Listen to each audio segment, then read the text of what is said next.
Hello and welcome to another episode of With Enough Prep Time. I am your host, the Nerd Man, and this is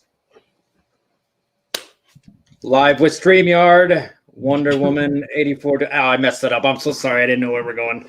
no. I was just asking you to introduce yourself, man. Oh, Super Zero. I'm sorry about that. No, it's all right. I busted out the topic. This is what we're talking about. You don't need our names. Yeah.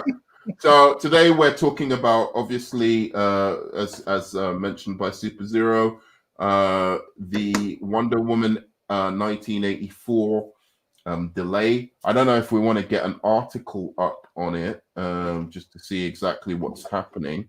And then we're going to finish off with talking about the top 10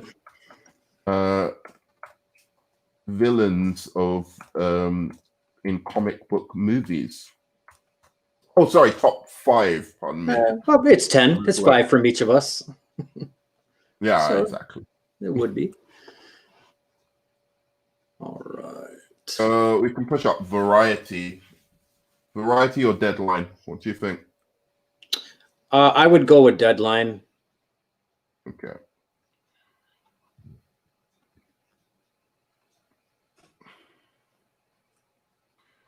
I mean, so first of all, I mean, just like straight off the bat, what are your thoughts on the Wonder Woman 1984 delay? Were you looking forward to it? What did you like the trailer?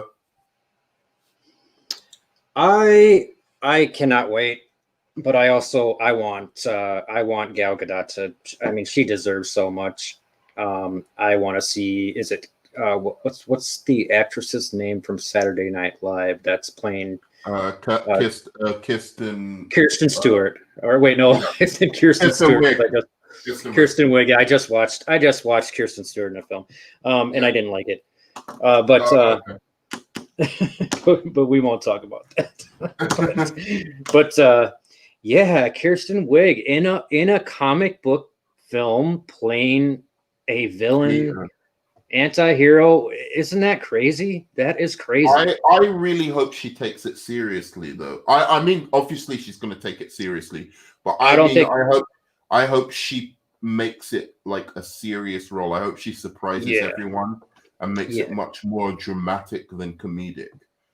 Everyone.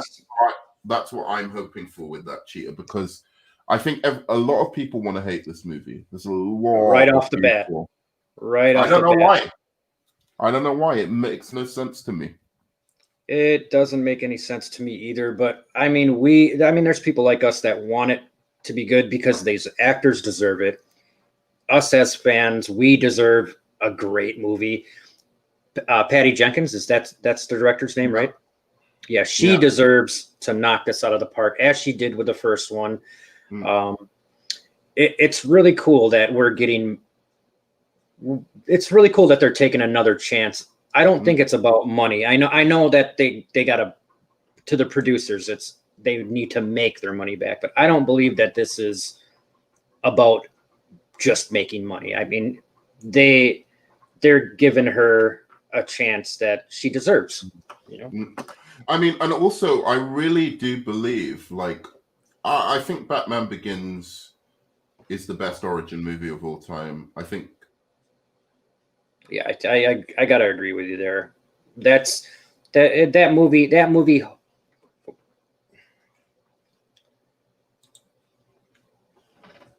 Yeah. Okay. That's right. I'd have to agree with you there because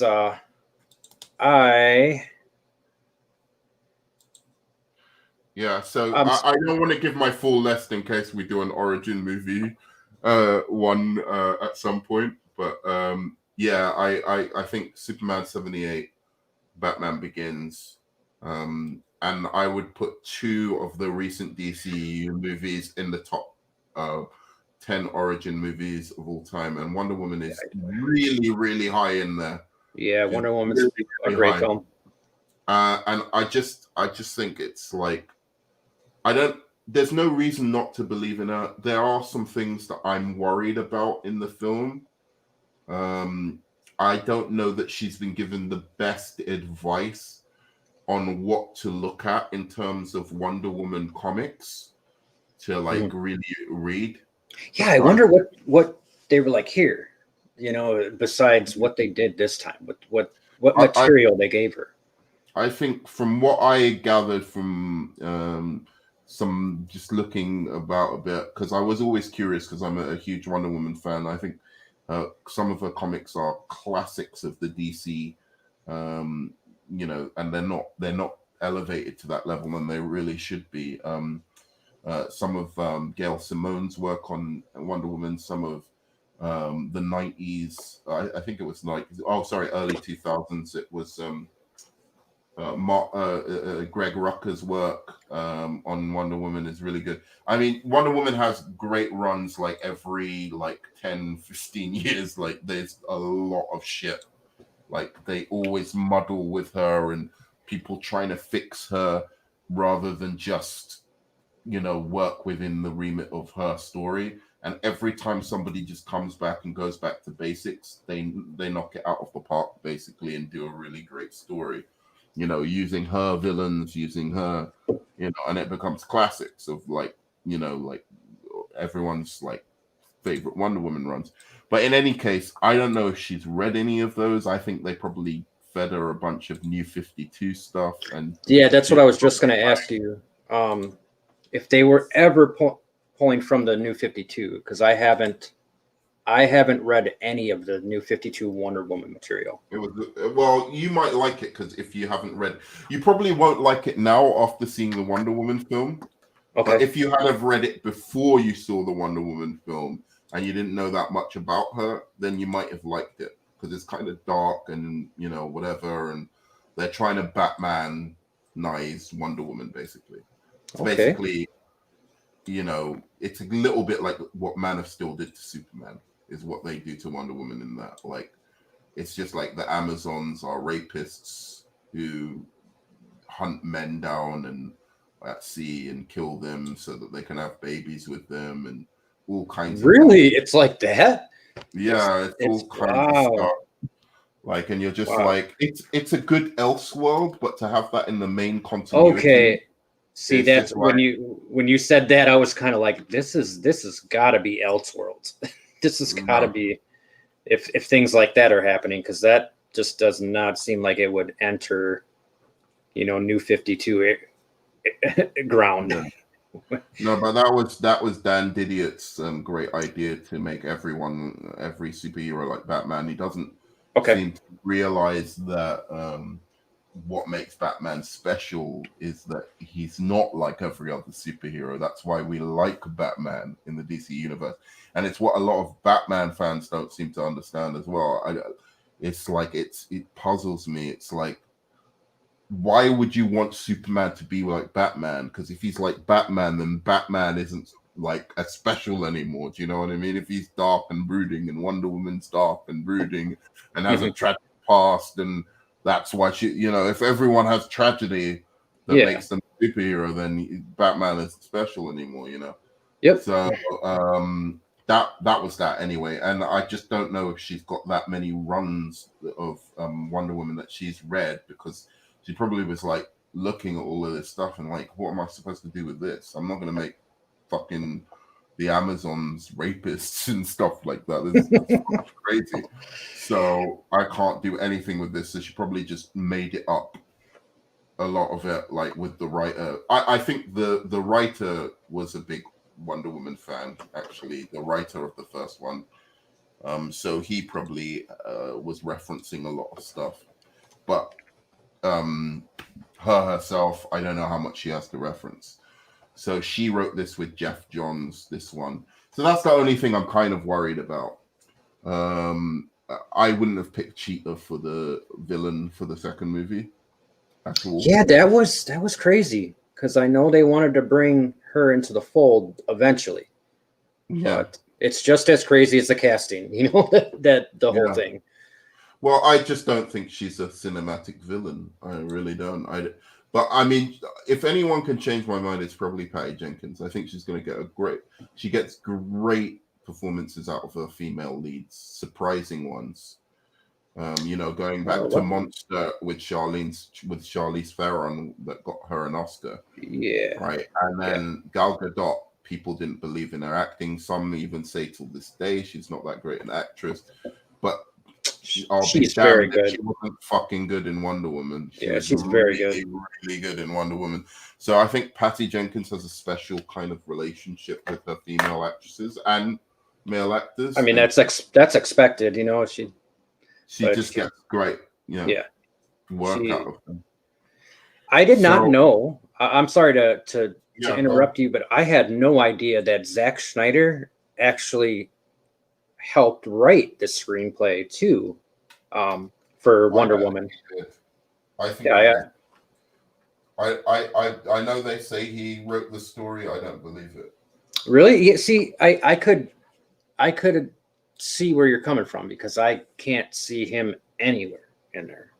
You would think that there'd be something. I think he wrote something, maybe that she was in World War One. There was a script going around before where she was in World War II. The earlier script, yeah. I'll tell you something about Zack Snyder that one day I'll tell you this story when you know me a bit more. But I'll tell you something about Snyder. I think he steals a lot of his ideas. You're not the first person that has said that. I think he's all over the internet looking at fan theories, looking at fans' works, looking at trailers. There was a trailer that went around for a while that was very, very popular, which was a Batman Superman trailer that was made up of various different movies. But it was mainly made up of Superman Returns and Batman Begins and Dark Knight. And they fight Doomsday in that.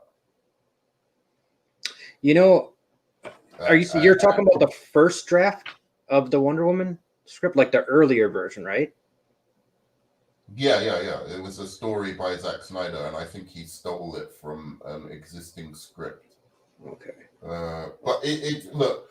Basically, I was saying from Batman v Superman, that whole bit of them fighting Doomsday at the end was a trailer. There was a trailer out before. Oh, okay. A fan-made trailer where it was Batman, Superman, and Wonder Woman. Doomsday. I remember seeing this on comicbookmovie.com. Like that was quite a while ago. Yeah. I just sent you a link to that website. On Facebook on private? Oh no, on Facebook. Yeah, on Facebook. I never even looked into that. I never kind of read into it because I didn't think that Zack Snyder would make a Wonder Woman film, like you're saying. I just don't see him really. I don't want to sound sexist or anything, but I don't really see him making a full-on female comic book film. That's just yeah. He is obsessed with his mother, so maybe he sees a motherly figure. So mothers always play a huge role in he's got some Oedipal drama going on in his movies, which I didn't mind the Martha moment, by the way. I thought it was quite good. It's different. It was different. Yeah. Not expected at all. Actually now I kind of am rethinking what I just said, because Sucker Punch, that's Zack Snyder, right? And that's an all female led film, and it's probably the dumbest movie I've ever absolute torture to watch. There are people who like that movie. No, that's an overload, and it doesn't. You like it? No, I don't like it. That's the only film that I think he has that I dislike, and it's not just because I don't think that some of those actresses were ready for something like that to be front and center in those roles. Those are good actresses. Really? Good actresses. Yeah. I love Jenna Malone. I love Jenna Malone. Yeah, I love her so much. And then the lady that plays the head, is she the nurse or the caretaker? That movie has zero in my mind. And I remember every movie I see. You've probably seen from today. Like, I have a good memory for movies. She's in Sin City. Out of my mind. Yeah, she's in Sin City. No, I know who you're talking about. She's in Watchmen as the mother as well. Yes. Yep, she is in Watchmen. She does play the mom. Carla Gugino? Yeah. Gugino? I don't know how to say her last name, but yeah, she plays Dr. Vera in the film. But yeah, she's a great actress. Definitely a great actress. Yeah. But anyway, so let's read on and see what we get from this article. So let me see how long this one is, because this one's pretty long. Oh no, it's not that long. So you stop me at any time that you want to say anything. So as we first told you 2 days ago, Warner Brothers' Wonder Woman 1984 is vacating its October 2nd release date, with Patty Jenkins' directed movie heading to Christmas. Warner's is keeping the legendary sci-fi movie Dune on the calendar for December 18th release, and believes the holiday marketplace is big enough for 2 mega tentpoles. Ooh, I don't know if that's a good idea. What do you think of that? Can you repeat that, actually? Because I'm reading the article, the same article, but on a different site. So basically, it says that Warner's is keeping legendary sci-fi movie Dune on the calendar for December 18th release, and believes the holiday marketplace is big enough for 2 mega tentpoles. Yeah, that's a bad idea. I mean, that people really, because I thought Christmas might be good for Wonder Woman, but like, by itself, if they're going to do that, that's bad. They might as well just keep the release date. Yeah, they might as well, because we all know, whether you or I like Dune, we all know how many people have been waiting for a new Dune film. Yeah. So like if it's good, everybody's just going to be, oh, did you see Dune? You know, they're not going to care about Wonder Woman 1984. I think there's going to be a lot of people who care, but I think it will hurt both movies. Yeah, it's gonna definitely affect it. Definitely, I do agree with you. There definitely will be a lot of people that care, but I think if someone is a Dune fan, they're gonna have to be a Wonder Woman fan to be like, oh, well, let's go see Wonder Woman, the next week. Yeah, exactly. I think that's I don't know who came up with that strategy. You might as well keep it where it is and just hope there's like enough interest. How do you feel? I think there's probably more interest in that than there is Tenet. Yeah, I agree with you there. In the sense that Tenet got very mixed reviews. So if you get Wonder Woman 1984 out and it has good reviews, plus the interest, I think it might be the first success post COVID. It's certainly the biggest movie post COVID. Mm-hmm. But it's a bit of it, because there's, as I said, there's so much hate going around I don't know where it comes from the second trailer, because I thought the second trailer was excellent. Yeah, it's great. Very cinematic scenes. I would have probably used different music for it. Like, I would have shown off some of the Hans Zimmer score. I think that might be a part of it, but I don't think that's the best part of it, because I've heard one of the pieces of music from the movie, and it's fucking epic. So I would have shown off some of the stronger parts of that, because I think that's going to be a huge selling point if it's really good. So should I carry on with, or did you have? Yeah, go. Please do. The decision by the studio has been in the cards for some time, and Exhibition knew this was coming. Also fueling the move is the fact that we're dealing with 30% of the nation's exhibition marketplace, including Los Angeles, New York City, Miami, San Francisco still closed. Plus, the Gal Gadot starring DC sequel came on tracking yesterday like gangbusters. There's a lot of want to see here, and the year-end holiday marketplace after Top Gun Maverick departed was in need of a leading marquee tentpole, with Aquaman doing exceptionally well 2 years ago with the December 7th release. which made like 2 years ago. I think that's a better date though, isn't it? December, like somewhere just before Christmas. 25th, the 25th or 18th, like a week before Christmas. That would be better. That would definitely be better. I think that would be much better. I'm not sure about the Christmas date. No, I don't think it will work. People will want to see it, but they're not going to go and see it on Christmas. Yeah, they're not. They're going to be celebrating Christmas, and they're not going to go watch Wonder Woman. Besides, like maybe like the fans like you or I that really want to see it. But yeah, which gives it a couple of days for people to respond to it.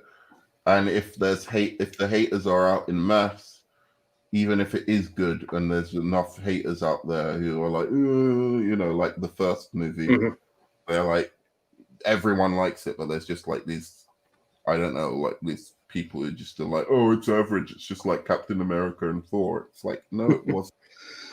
It really wasn't. I mean, it was just the same period of time and then a fish out of water story. And also that is Wonder Woman's origin story. What do you want them to do? Change her origin story just because it kind of slightly resembles notes of other superheroes? It's like, that's her origin story. I still think they should have set Wonder Woman in modern time. That's my only critique of it. I think it would have been a better off. Not that wasn't good and they didn't do really well with the setting, but I think a later setting would have been better. I'm going to skip some of this. Oh, Patty Jenkins. So, okay. Jenkins added, first and foremost, let me say how much Gal and I love all our devoted Wonder Woman fans around the world, blah, blah, blah. And your excitement for Wonder Woman 1984 couldn't make us happier or more eager for you to see the movie, because I know how important it is to bring this movie to you on a big screen when all of us can share the experience together. I'm hopeful you won't mind waiting just a little bit longer with the new date of Christmas Day. Wonder Woman 1984 moved around the calendar a ton, with the studio originally planning a December 13th, 2019 release date. Warner Brothers then moved it to November 1st, 2019, and Memorial Day, etc.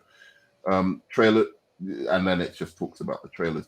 So that's basically it. I mean, is there anything you want to say? I'm just super excited to see it for the reasons that you said. I just hope that it's really good.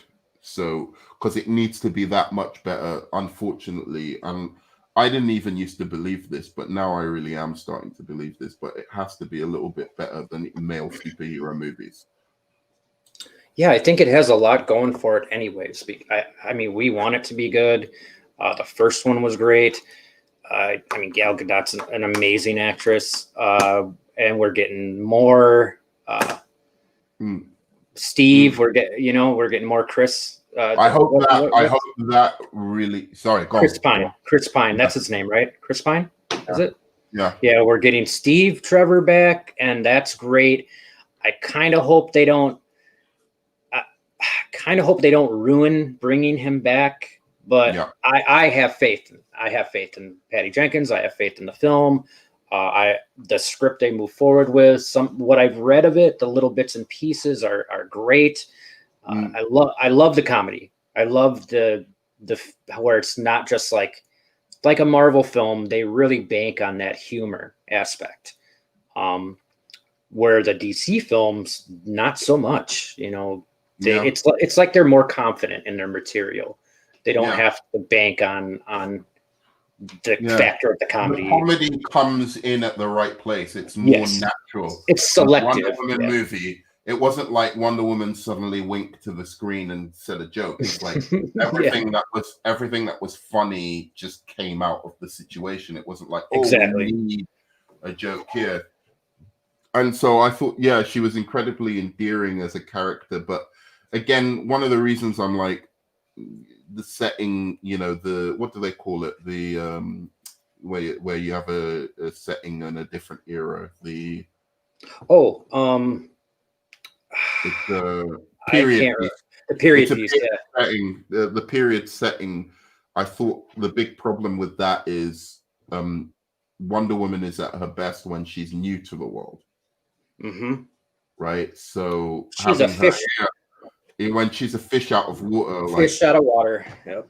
You know, I'm wondering how they're going to have to deal with that when she's quite experienced in the world. Yeah, she's been around for a while, because it's kind of strange how Steve Trevor is coming back and not.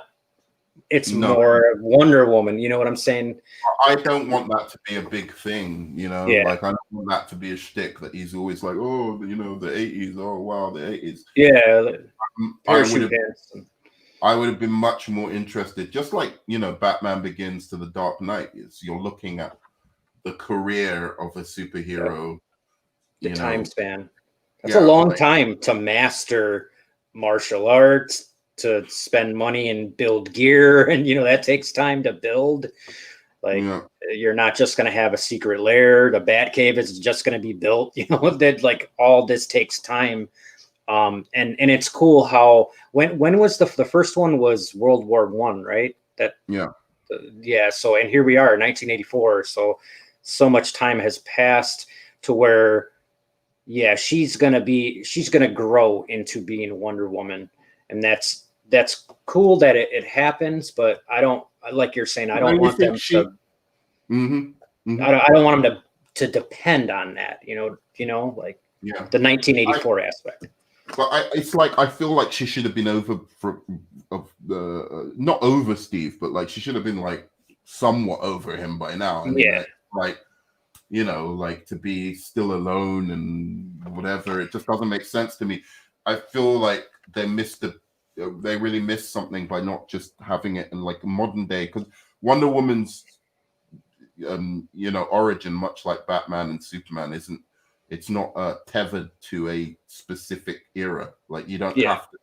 You could tell a Superman origin in World War II. You could tell a Superman origin, you know, in any time period. Like you just that little ship just has to fly to the Kents at whatever time you want, or even with Superman it can fly to Russia, or it can fly, So with Wonder Woman, it's very much the same thing. It's just like, at what period of time does Steve Trevor crash land on the island and be the first man she's ever met?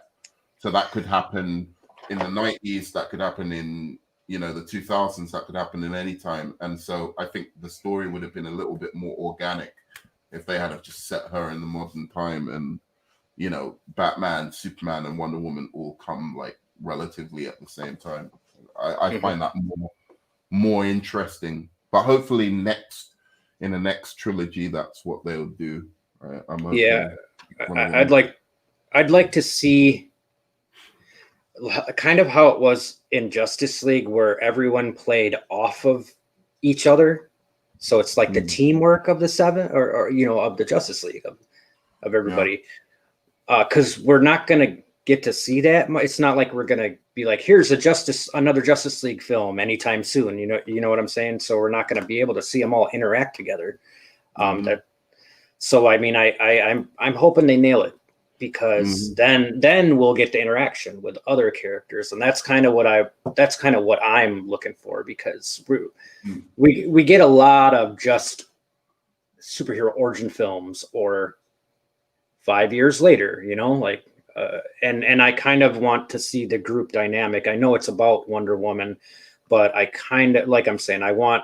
Not with the Justice League, you mean with her supporting characters, or what? With her supporting characters. Pretty much.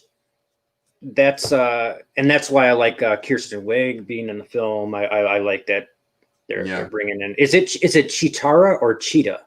It's Cheetah. Chitara's the one from the Thundercats.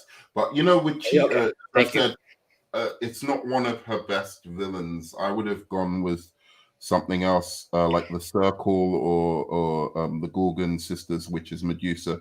But because we got Maxwell Lord. Maxwell Lord is good. And that's like Wonder Woman's like main enemy for quite a while. Like everything drastic happens with Maxwell Lord, you know. Yeah, she's had like a few good run-ins with Maxwell Lord. He's a good villain of hers. Yeah, I prefer Dr. Psycho, who's the little small guy in I don't know if you ever watch the Harley Quinn show. Yeah, you're talking about the doctor with the really high-pitched voice. The guy that he becomes the enemy. He becomes the enemy, the main enemy, basically towards the end of the new season. I've never even really read about him normally, besides the Harley Quinn show. Well, with Wonder Woman comics, they don't use the villains like in Batman, where they keep bringing back the Joker and the Riddler. They're very scattershot. Like Dr. Poison is somebody who hadn't been around for ages until the movie, right? But I always thought she was a really good villain. Like you can use her in the way that they did in the movie. I always thought, you make her, Dr. Poison was before she just made poisons, right? In the original Wonder Woman comics. But I was always like, well, she could be a military scientist who makes, chemical weapons, like obviously chemical warfare. Yeah, that's perfect. Perfect. So that's a perfect way of doing that character who's got a theme of poison. It's one of the things I like about the DC characters, the DC villains.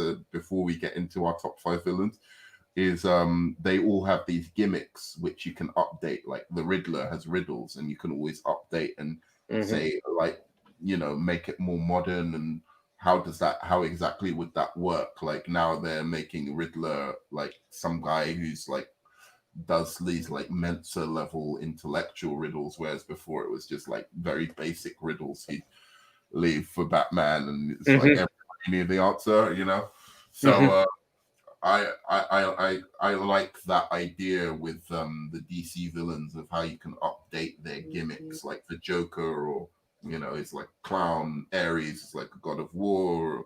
Brainiac is like this intellectual computer, right? Like, so you can always update how that exactly works in a modern kind of context. But what was the last thing I was gonna say? I don't think there was anything else. But I just want Steve Trevor, like the whole fish out of water thing. I don't want them to dwell on it too much. To make it like it's gonna be his deal. Like every time Steve comes in, it's going to be like he's going to be the butt of the joke, and he's just going to be like comic material, which that's the last thing that I want Steve Trevor to be. Like Steve Trevor is a huge part of why Wonder Woman is the way she is. Like even if he hasn't been around for a while, there's that part of her that's been missing. I think that's what they're going to, show us. So that's my thing on Wonder Woman 84. Should we go on to our top 5 villains? Yeah. And these are the top 5 comic book villains of all time. Right? Yep, of all time. They don't have to be one company or, all from the same place, but I think there's some spoilers here. I'm trying to think. I don't know if I'm gonna have. Oh, I don't know. All right, I'm gonna see if I can make my list. So, do you want to go first, or do you want to? Yeah, I will go first. My number 5 pick, and it is of recent, and it is an animated film, but it is the Kingpin from Spider-Man Into the Spider-Verse. I love the way they portrayed him, and I really like what they did with him. Yeah, it's great.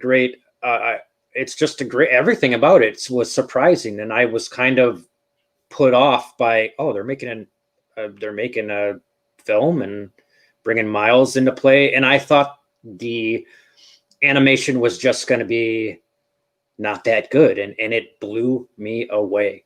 Like all the animation style, just totally everything about it. And it's crazy because you're thinking this is an animated film, so it's going to be for kids. It's way more for adults. It's pretty violent. It's the story is pretty good story. I love it. So much. and I actually slept on it for quite a while. So yeah, it was great. So he is my number 5 pick, the Kingpin from Spider-Man Into the Spider-Verse. Can I ask you a question? Are we both gonna do Joker Heath Ledger for one?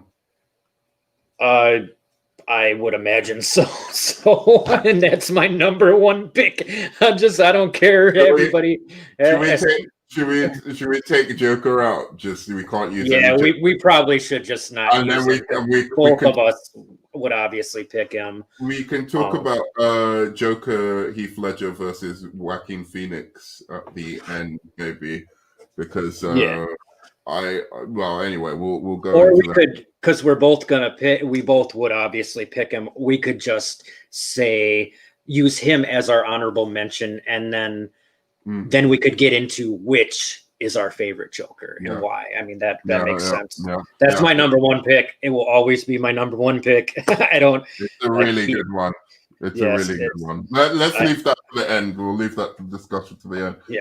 So yeah, no, I like that pick. I was gonna say, like, since you picked him, man, I have to say that the Kingpin from the Daredevil TV show would definitely be in my. Oh my, yes. If Vincent D'Onofrio, fantastic. Jesus, what a performance!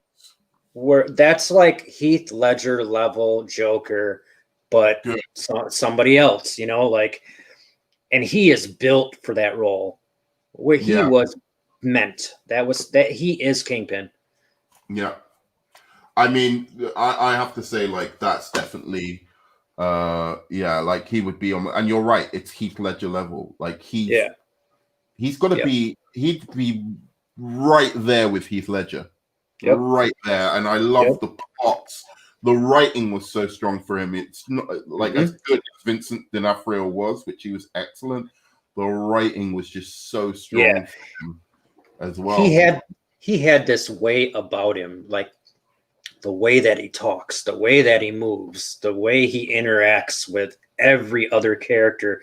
Everything is like when you're like so satisfied with something he gives you or something that happens. Then he comes back next episode, and you're just like, "Oh my! I thought they couldn't get any better, man." As the plot went on, and I'll say that he made me appreciate the Into the Spider-Verse version more. Yeah, that's a good point. Because I liked the fact that I was like, "Oh, yeah, that's a different take on it," but it's equally it's interesting, and it shows that you can go that dark route with him, but you can also have a much more comic booky, pulpy version of the character as well. Yeah, he's just searching for he kind of reminds me of Mr. Freeze. How Mr. Freeze wants to save his wife, and like Kingpin just wants to bring his wife and his child back. That's all. Whatever he has to do to achieve it, he will do it. And I think that's the same thing that any one of us would do in that position. So he's so relatable. He is so relatable. And he's a cartoon character in Spider-Verse. And even Vincent D'Onofrio, he did such a great job. And I thought we would never see something like that at that caliber for quite a while. But I was wrong. So. I'm going to tell you one thing that we'll bring back to the conversation afterwards. And that is that I'm predicting it now. I think the Riddler's going to take over. I think the Riddler and even possibly the Penguin may take over for me as my number 1 from Heath Ledger. Okay. Now you're talking about the new Batman, right? Yeah, the Batman. From what I've seen of the Riddler, I think he might. Is that Colin Farrell? Is that Colin Farrell? Like, do we know if that is actually Colin Farrell? Because that does not look like Colin Farrell. It doesn't talk like him. Doesn't act like him. And I mean, we're Like that's Joker caliber right there. Hopefully it's Joker caliber. I can't call it. I haven't seen it, but it's I've only seen. I've watched a couple. I've watched a couple videos online where people do reactions on watching the trailer, and there's only been a couple people, very few people, and one was Ben Shapiro.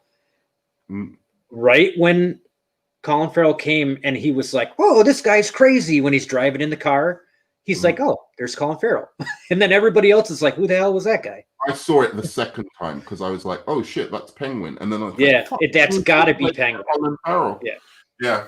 So I saw it the second time, but I think he's going to be amazing in it. He's going to be like a chicken shit, villain, but like somehow gets shit done. I'm looking forward to his performance a lot.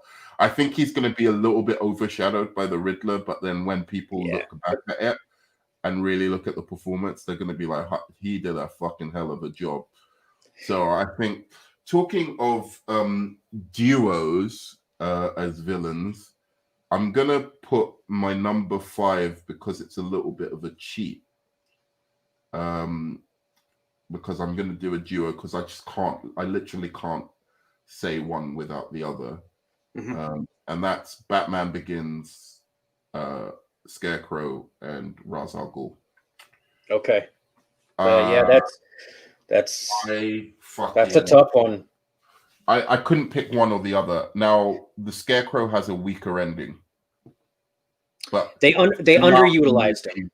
Yeah, I don't think they knew how good Cillian Murphy was going to be. I think if they realized how good he was going to be, they would have had him have an epic battle. He should have been the gatekeeper to Batman before he gets to Ra's al Ghul, and then he would have been one of the greatest villains. Once he had all the Scarecrow gear, or they should have gotten Scarecrow gear. That would have been cool. That would have been so cool. I don't think anybody realized. I'm sorry. Go ahead. No. I don't think anybody realized how creepy that Cillian Murphy, however you say his name, actually was going to play that part, because when he pulls, "You want to see my mask?" and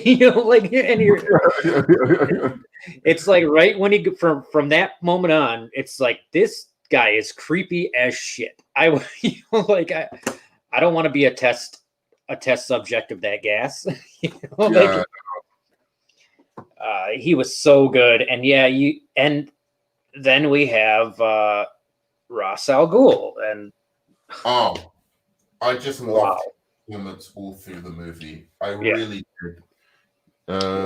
I loved the thing about the Ra's al Ghul character is he, in the beginning of the movie, I didn't see that twist coming at all, because I wasn't familiar with. I didn't remember Ra's al Ghul from the animated shows. I'm sure I'd seen him before, but it wasn't. His episodes weren't the episodes I used to go back to, and I never really. I read Batman comics, but I never read ones where he was the main villain. So I kind of forgotten him out of my mind. So when they were saying all that Ra's al Ghul stuff, it just didn't click with me at all. Even as like a Batman comic reader. I always used to read for the Riddler, or I used to read for the Joker, or even the Penguin before Ra's al Ghul. So I didn't know him. Just didn't know him. I didn't even know Scarecrow too well either. I remembered him more from the animated shows, but I certainly didn't remember his name. So it only clicked to me that he's Scarecrow. They're doing a take on Scarecrow, because I didn't know what's his name, Dr. Crane. I didn't know that was the actual name in the comic. So all of it was a little bit of a surprise. I remember actually going to see Batman Begins, and it was complete accident. I just happened to walk past the cinema, never heard any of the advertising, didn't all of the marketing, just walked past, saw, it's Batman Begins, new Batman movie. Oh shit. It's a bit I was like, it's a bit whack, the last movie. Fuck it, I'll go in and see it. And I was just blown away. And the thing I loved about Ra's al Ghul was just how much it was those epic speeches he'd give, where it was just like telling you what the Batman myth means to us. There was something very meta, and What will you become? And what will I become? A legend, Mr. Wayne. I just love all of that stuff, and he plays it perfectly. Man, the writing of those films are so good. That's Nolan and his brother, isn't it? That right? It was Nolan and his brother that wrote the second one with David Goyer. I just don't believe. Yeah. I believe David Goyer wrote the first draft, and I've read Batman Begins. Batman Begins. Yeah, David Goyer. I remember that now. Good ideas, but if they had have shot it exactly word for word as he did it, it would have been. Wouldn't it? Really? Now that makes me want to reread the script because I only read parts of it. That Goyer did, and I remember that's quite a while ago. But yeah, I mean, we do owe we as comic book fans and mostly comic book films, we do owe so much to David Goyer. Like he's pretty much he's written so many movies. He has produced so many films. Yeah, like. Come on, man. Not really. I think he. You don't think so? Really? Blade was good. Batman Begins was good. Did he do something with The Crow? Actually, here, let me pull this up because he has quite a history of screenwriting. But I think a lot of his movies are bad. I think you'll be surprised at how many of David Goyer's movies are fucking terrible. It was, Christopher Nolan's brother, Jonathan Nolan. He came on the second and third movies, and I think he saved them. I think you saw what you got with Goyer from Man of Steel. That was his level of writing. Yeah. Okay. So that's right. He did write Man of Steel. I remember that now. He wrote all three of the Blades. He helped write the Dark Knight trilogy because you and I know who really, really did that. Story Story of the Dark Knight Rises was by him, and Story of the Dark Knight was by him, but Jonathan Nolan. Yeah. Jonathan Nolan wrote most of that in the full format. Like in the end, it was mostly Jonathan Nolan. I like also. I'm a big video game player, first person shooter player. But David Goyer has done a lot for like Call of Duty, like Black Ops, and I know Black Ops 2. Sure. Like I just look at the overall picture. Like there's a lot he has done, and then production wise too. Like he helped get all these films pretty much in their foot in the door. So, I mean, I guess I have a lot of respect for that, but if you are kind of right. Now that I look at what films he had, especially knowing that the Dark Knight trilogy that's mostly the Nolans. The Blade trilogy, Man of Steel, Batman versus Superman, Dawn of Justice. Dark Fate. Dark City was. I love that film. I think early on he was good, and then he progressively got a little bit worse. Yeah, see that I mostly like his early work, and that's why I have a lot of respect for him, I guess. But now having this discussion and thinking about it, which is the best thing, because you are right because as he goes on, it's mostly other people that kind of pick up the pieces or kind of lead the direction. I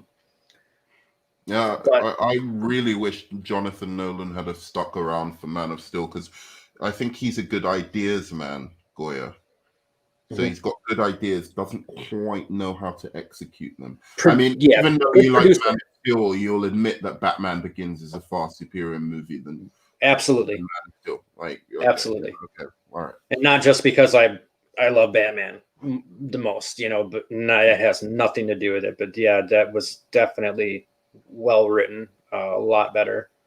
And if you read the script, he fumbles on like a lot of bits where Nolan obviously was like, actually, let's do Picks up the piece. Yep.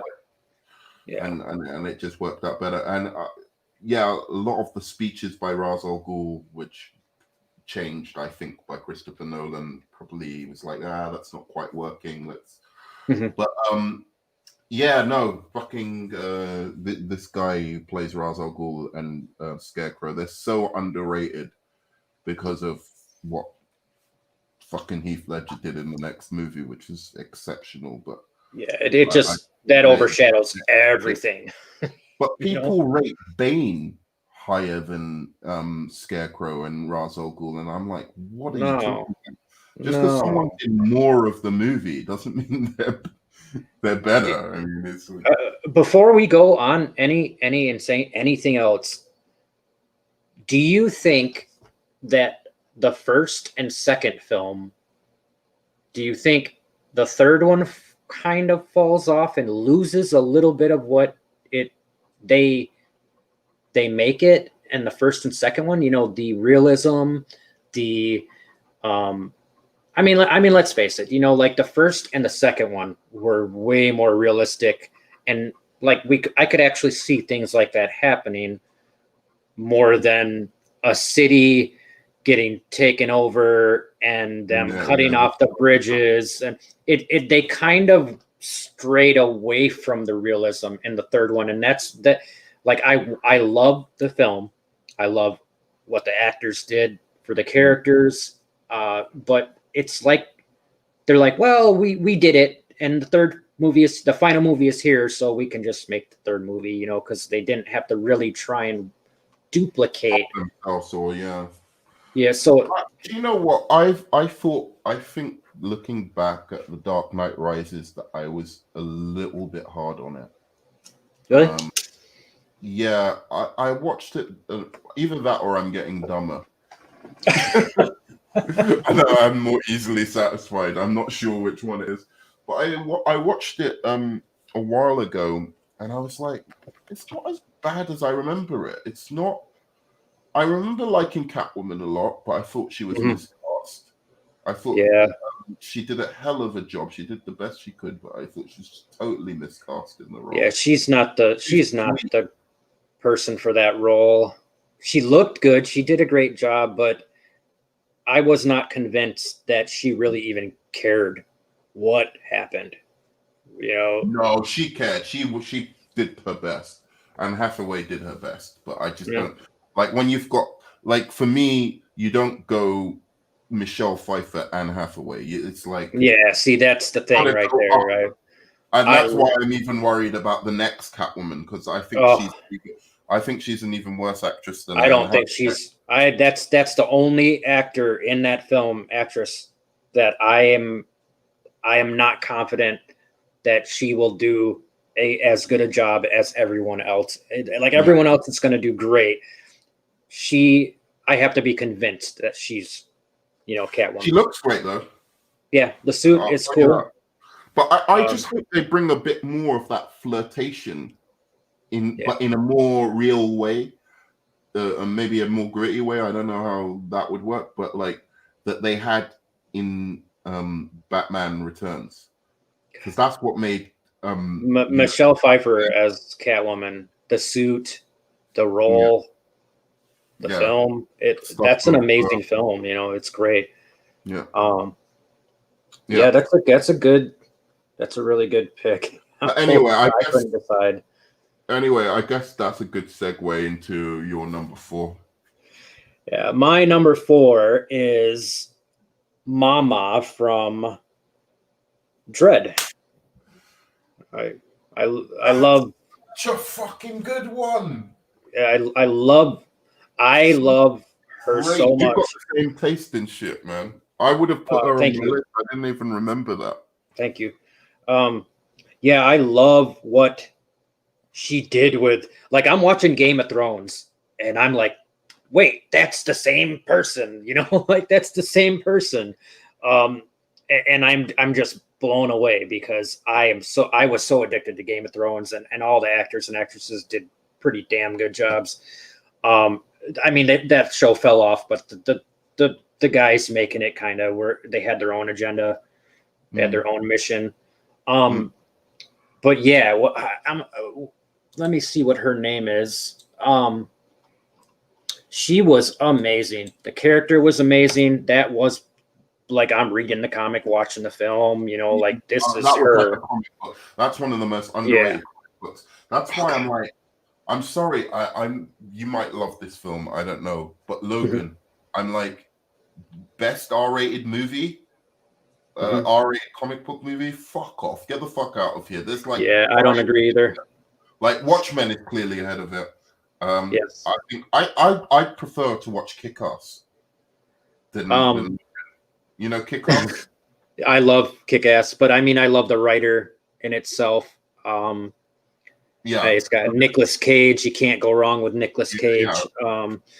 I think that got me more emotional. His death in that movie, Big Daddy's death in that movie, got me more emotional than Wolverine's death in Logan.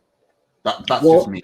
Do you think that it might have been that's the end of Wolverine, and we're kind of bummed about it? Like, maybe you think that might have something to do with it? You need to see my Logan is overrated. I'm gonna watch it. You know, I'm gonna watch it.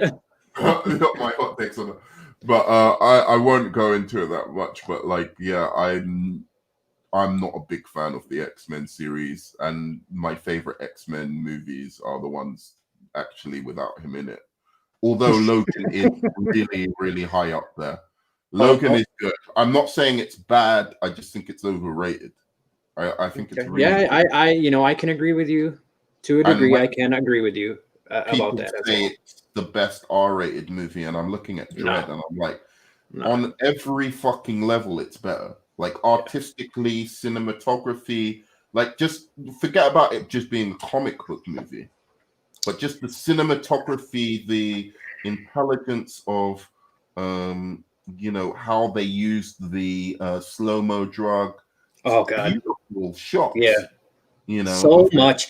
The shots of the girl's psychic abilities when she would use her abilities. Oh my gosh. Everything about that movie was just like next level. Yeah. And what did that come out in 2012? Yeah. If I remember correctly. Talk about best, most empowering female characters in a comic book movie. She's really high up there. Not a damsel in distress at all. She saves Dredd. Yeah. Basically. It's everything about that movie is like next level, really. Her name is Lena Headey. So the actress's name is Lena Headey. I believe she was in Game of Thrones. But yeah, it was pretty incredible. And I mean, I'm like I said, I'm reading the comic, looking at Mama. She was Mama in the flesh. Is that your number 5? That's my number 4. Because Kingpin from Kingpin.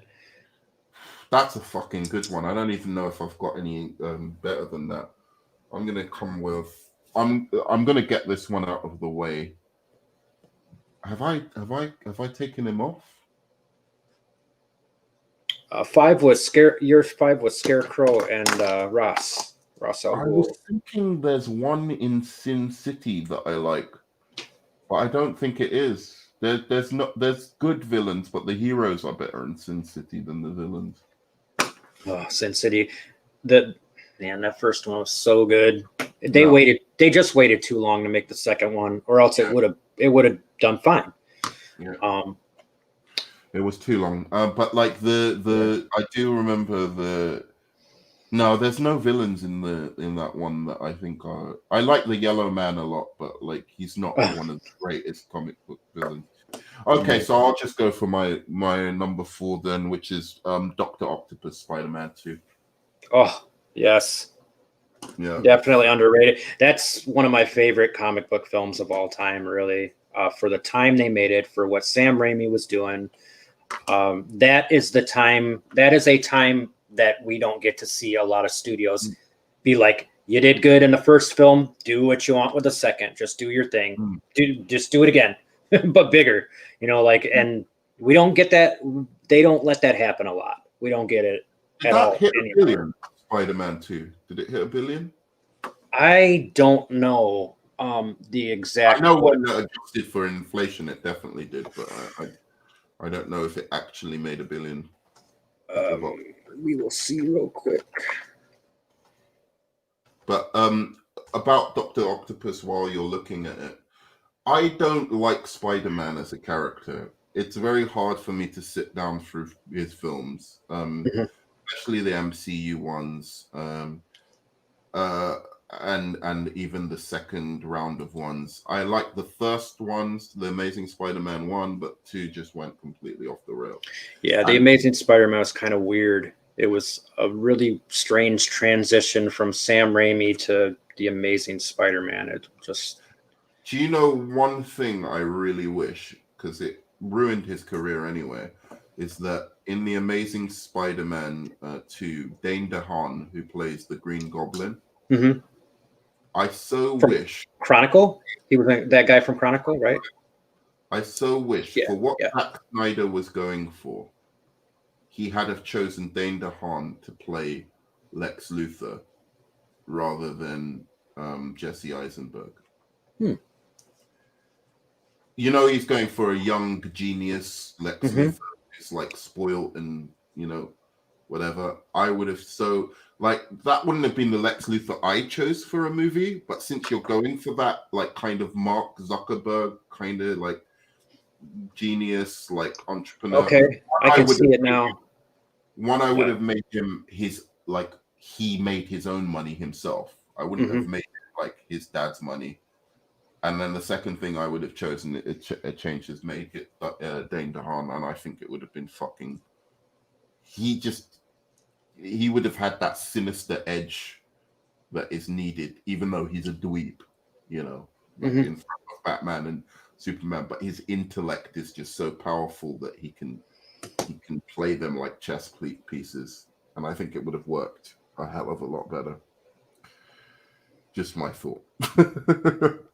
That's a good thought.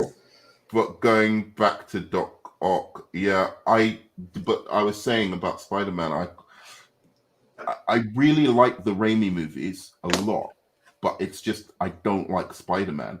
He's done so good. It's like a 12 out of 10 movie, because to even get me that much partially interested in Spider-Man is an achievement in itself. It's just not my kind of superhero. I don't know why. But having said that, that performance by Doc Ock is mesmerizing.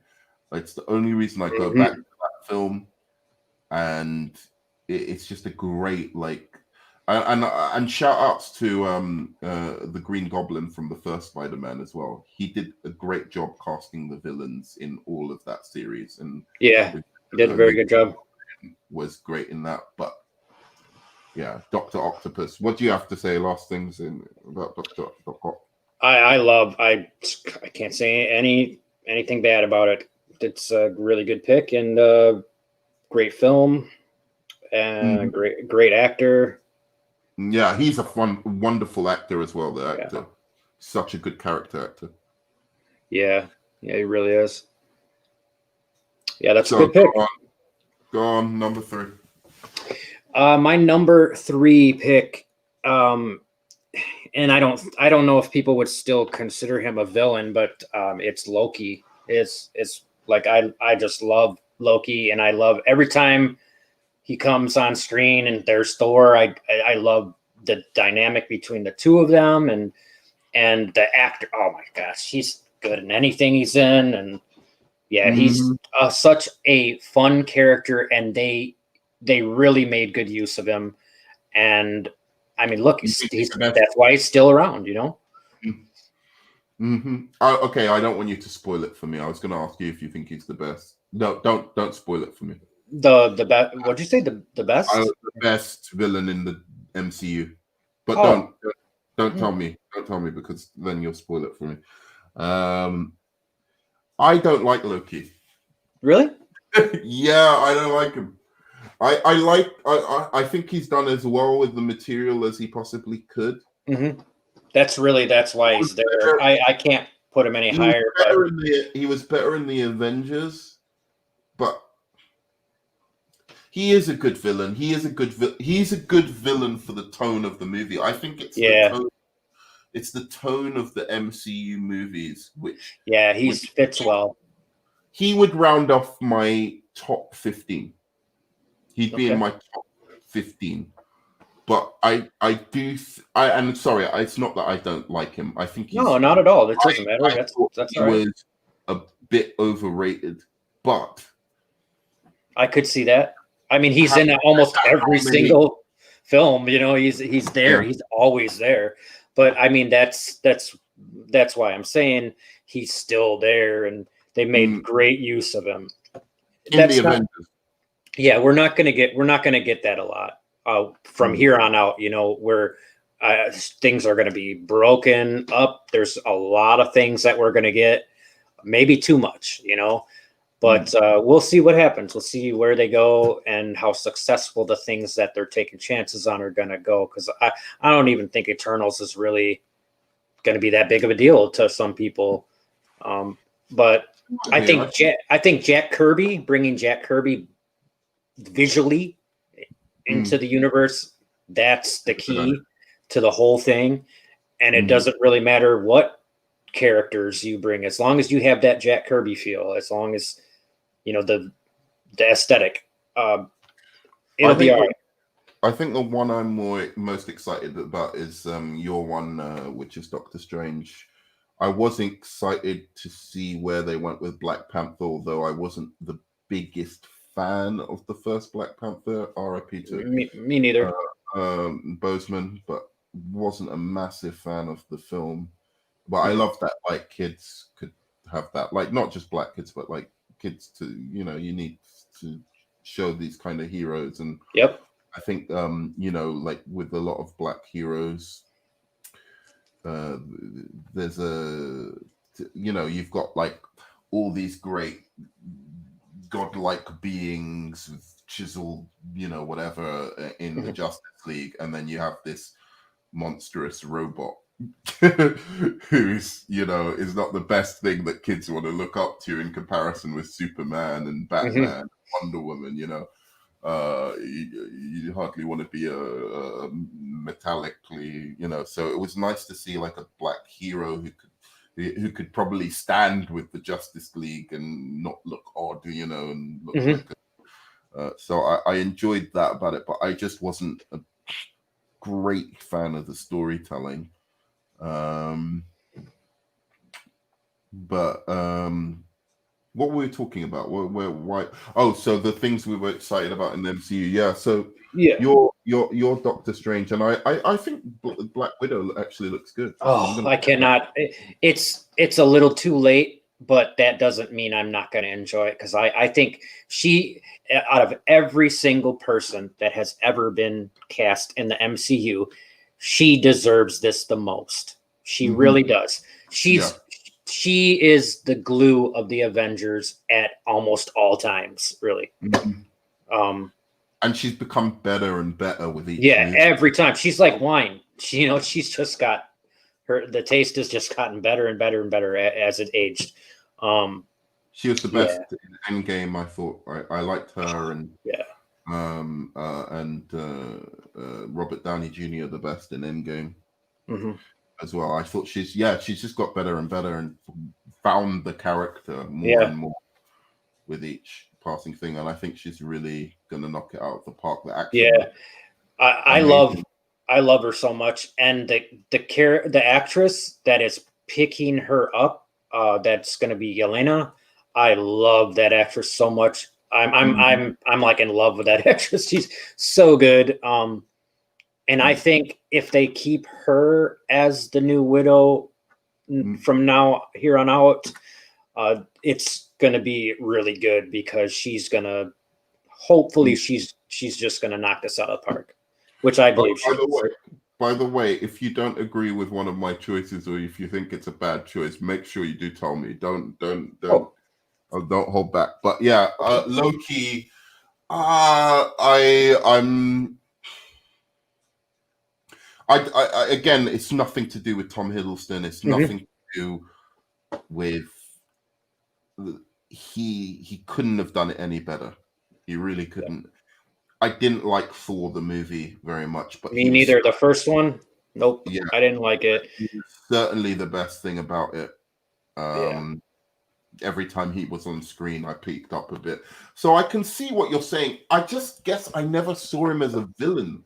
He was always cracking jokes, and it was just like, and not in a villainous way, not in a way that was dark, or he was very light-hearted kind of jokes. He was kind of like, he was more just a guy I liked. Mm-hmm. Even in the Avengers, he didn't feel like the ultimate threat. You know what I mean? Yeah, I mean, he was just there like a side, the second guy, you know, but I just like everything they've done with him. And my favorite time is either in Ragnarok when he's a good guy, or in Avengers where he's just a scumbag. You know, I do not like, even if he's Thor's brother, I just don't like him in that film. But you didn't like him in Ragnarok? No, I love him in Ragnarok. Love it. That's what I was going to say. That's what I mean. After Avengers, he's pretty much a good guy. You know, he's not really a bad guy anymore. That's why I completely agree with you how you could possibly not really consider him a bad guy. Yeah. But in Avengers, I just love to hate that guy, you know, because he's a scumbag. But he is a scumbag. But I liked him a lot in Thor Ragnarok. Every movie that he's in with Thor, so good. I don't like the Thor movies, but every time he's in, he's there. He makes it enjoyable. He makes it more enjoyable. So I love that he was such a scumbag. He was constantly betraying his brother. Yeah.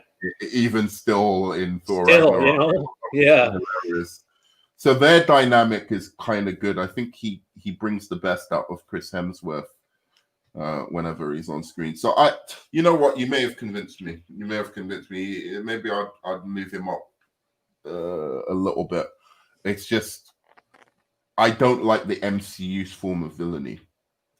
Yeah, it's it's throwaway. It's throwaway. They don't really. I mean, they've utilized some of their villains, but let's be real here. They usually just bring them in for 1 or 2 films, and then they're gone. They're out, and it's a waste. You know, it's like what? Why? And I think actually other MCU villains have diminished Loki in my eyes, because I could totally see that happening. If Loki was the only one busting jokes all the time, then I'd be like, oh, okay, that's his character. But now he's just part of a formula where it's like, oh, well, then there's the robot who, you know, like what's the robot's name? Vision Ultron, right? Or Ultron? Yeah, Ultron is the villain. Yeah, the robot Loki. Do you know what I mean? Like, they're very, very similar and pretty much, yeah. Quick-witted, and you know, and so I don't know.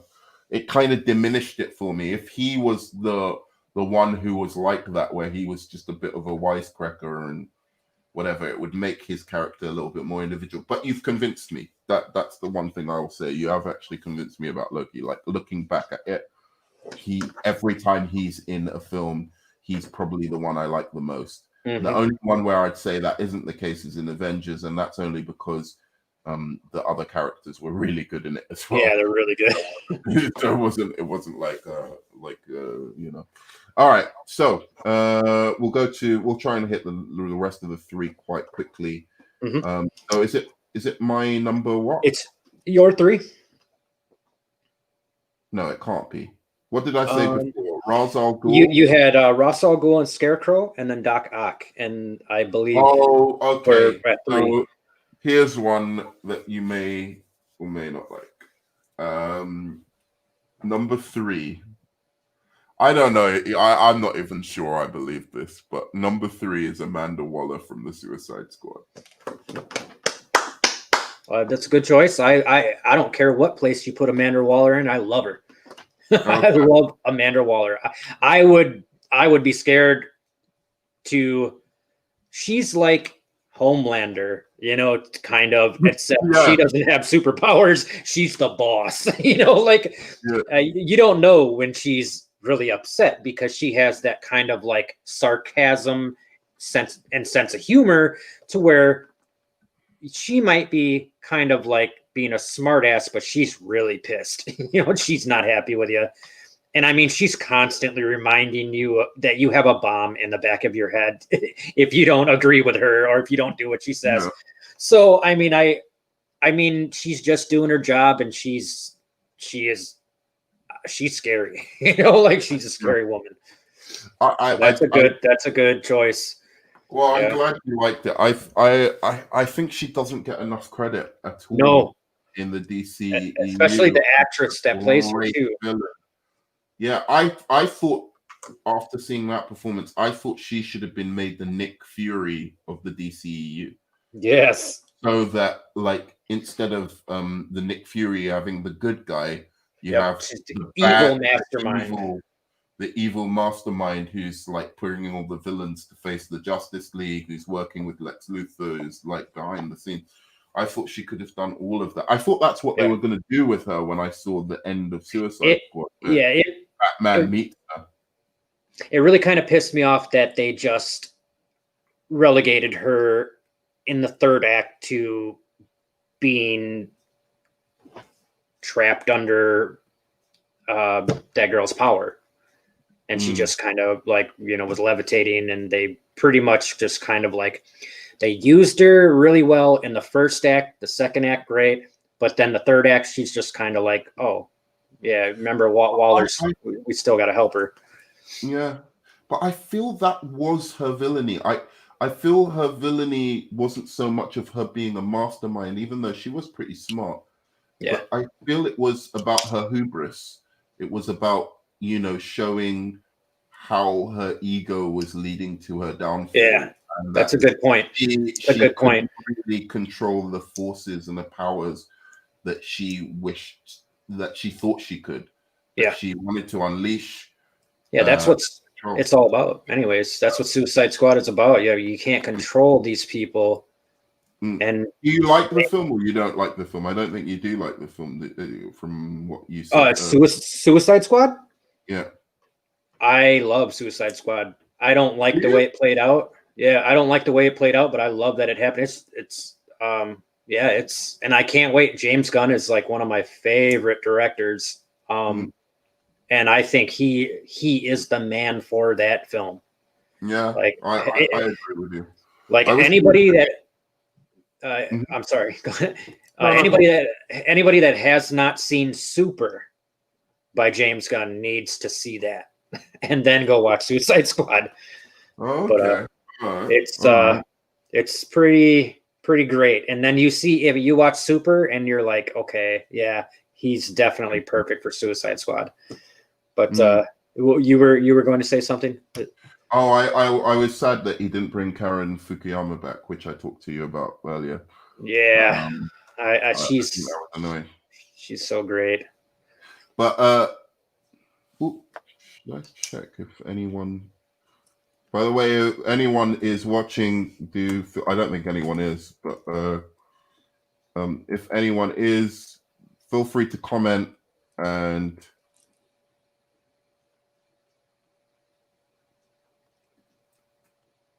We will answer back.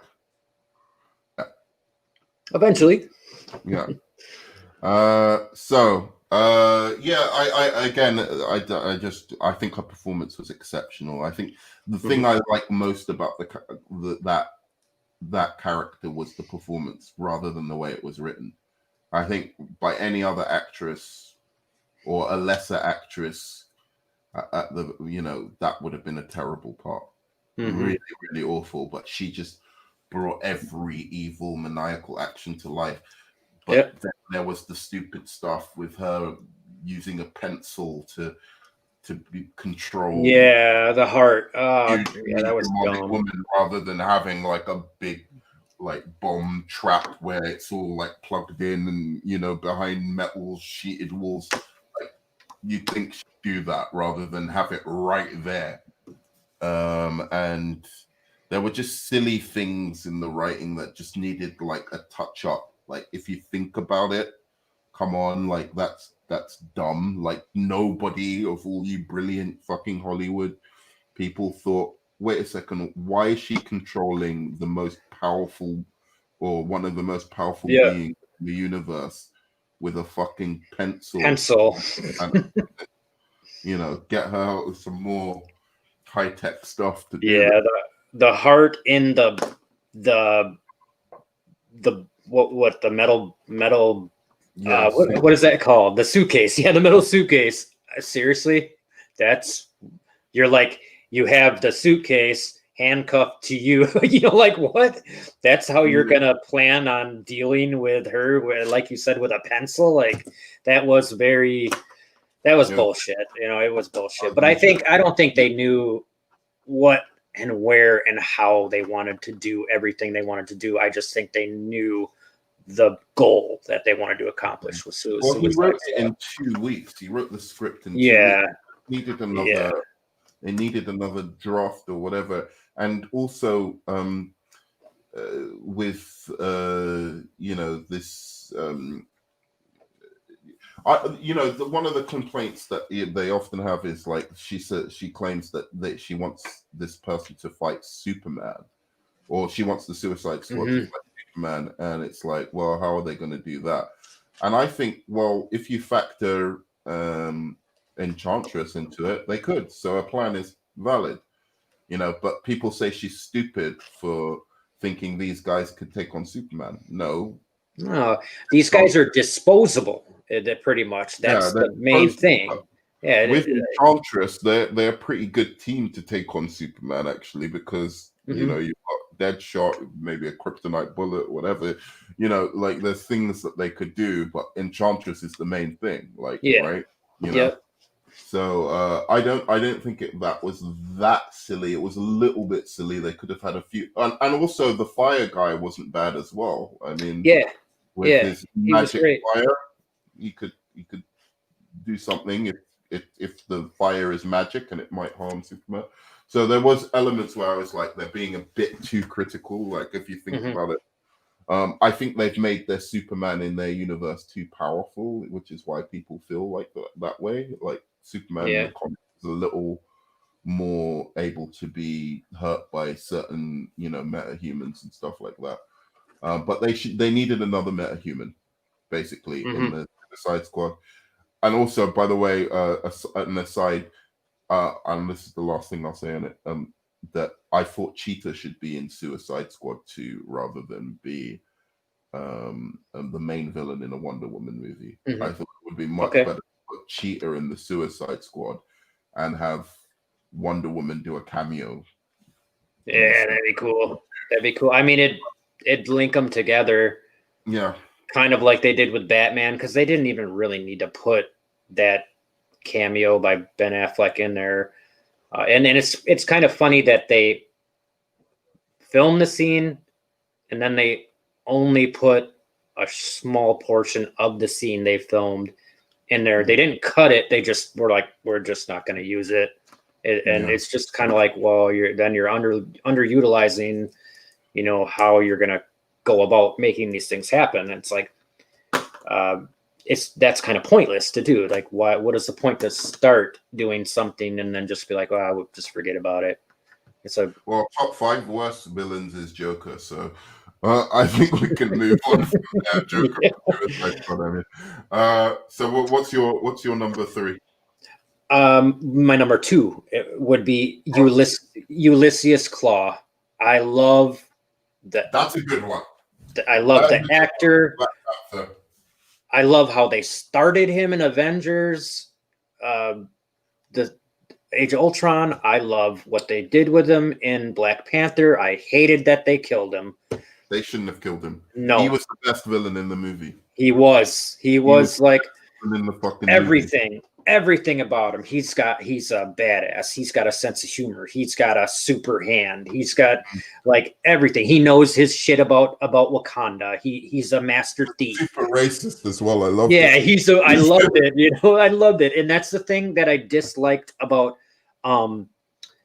the Captain Boomerang is they really did not touch on his racism because he is a hardcore racist, Australian racist, you know, like, and it would have been. Okay. I thought you could do away with that part. Like, I know, but just a little taste, you know, just little parts where people would question, is this guy racist? You know, like, because people don't know his character, you know. Flowery language. I think you could have used some flowery language. Yeah. Just little things. I don't want the whole racist aspect, but I liked him the way he was because he was quite endearing. When he left the bar, I cracked up right at the end where they're like, oh, anyone who wants to leave, you can leave, and he just gets up and does this. All right then. But yeah, I think Ulysses Claw, another good one that I didn't think of. You've got a much better list than I do so far. That's a really he's probably my favorite MCU villain. I'm trying to think. Yeah, I loved him so much, and I was like, oh, you guys did that. Like, you could have like brought him back. You could have been like, okay, you bring him dead.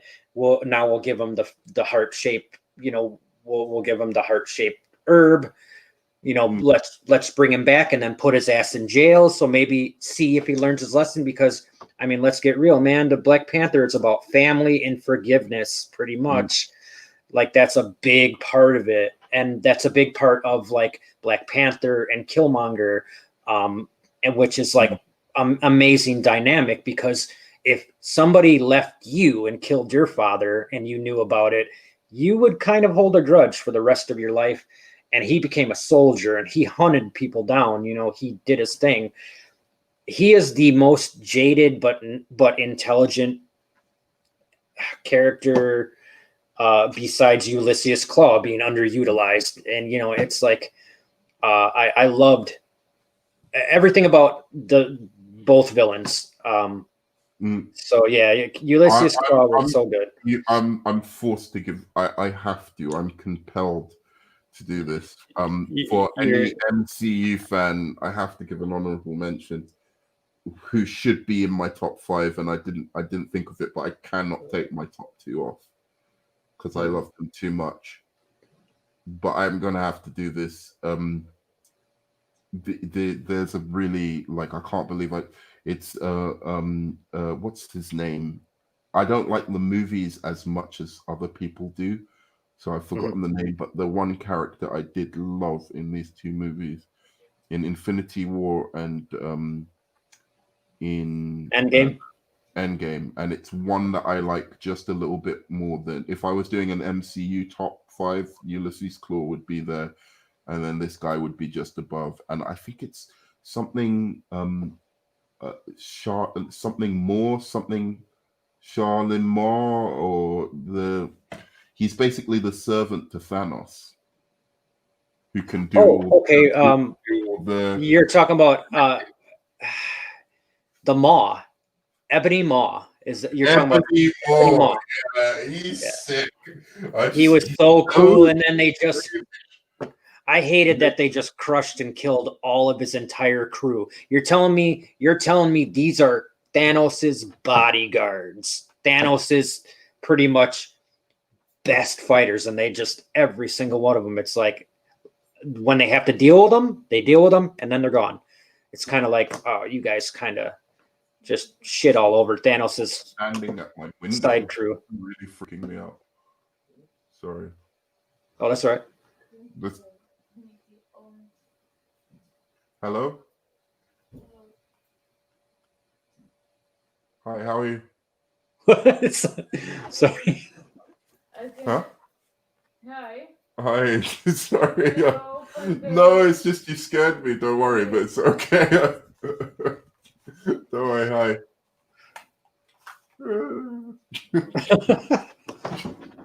All right. Sorry, man. What were you saying? No, that's all right. That's all right. I kind of forgot where we were.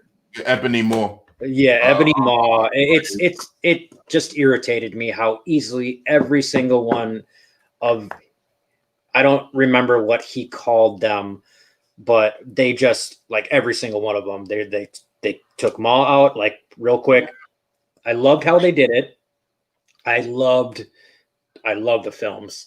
Those are two of my favorite films. Absolutely. He was so formidable. He was fucking up Doctor Strange. Everybody. He should have been in that final fucking battle. Yeah. Yep. I wanted to see. They went back in time, so he should have been there, right? Yeah. They should have killed the like really big guy. They should have killed him. Yeah. And then they should have left Maw. Maw should have been the last one to go. Thanos. But the funny thing is, they time travel back, so he could have been there. Yeah, you're right. I didn't even think about that because they went back, and he would have been alive. Yeah, so he should have been in that final battle. That would have been sick. Like, oh wow, I never even thought about that. But you're right. Strange, or that is so disappointing now that I think about that, because he's just gone. Yeah, and he was I don't know what actor played him, but he just did it so perfectly. He just sounded like this deranged devotee of this cult of death.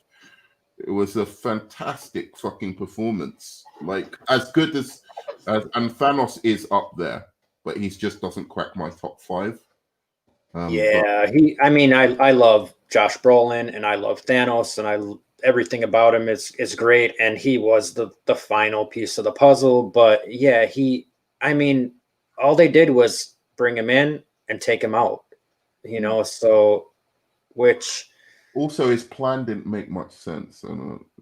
Yeah, but that doesn't matter. I mean, comic villain plans don't often make sense, but like his plan really didn't make sense. It really, really didn't make sense. It's like, why would you take out half of everyone in the universe? And look, so everyone. I'm sorry. Survived. His name is Tom Von Lawler. That plays Ebony Maw, and he isn't in really anything else. But it's television. Yeah, he's not in anything else. It says right here, he's from Ireland, and he played Nigel Nidge Delaney in the RTE1 series Love Hate from 2010 to 2014, and that's it. Besides playing Ebony Maw, that's the only things he's done. I mean, we'll probably find out he did a couple other things, but yeah, that's all it says. I don't know any of these people. Michael James Shaw played Corvus Glaive. I don't know who that is. And I don't know. Terry Notary is Cull Obsidian. And I have no clue who that is.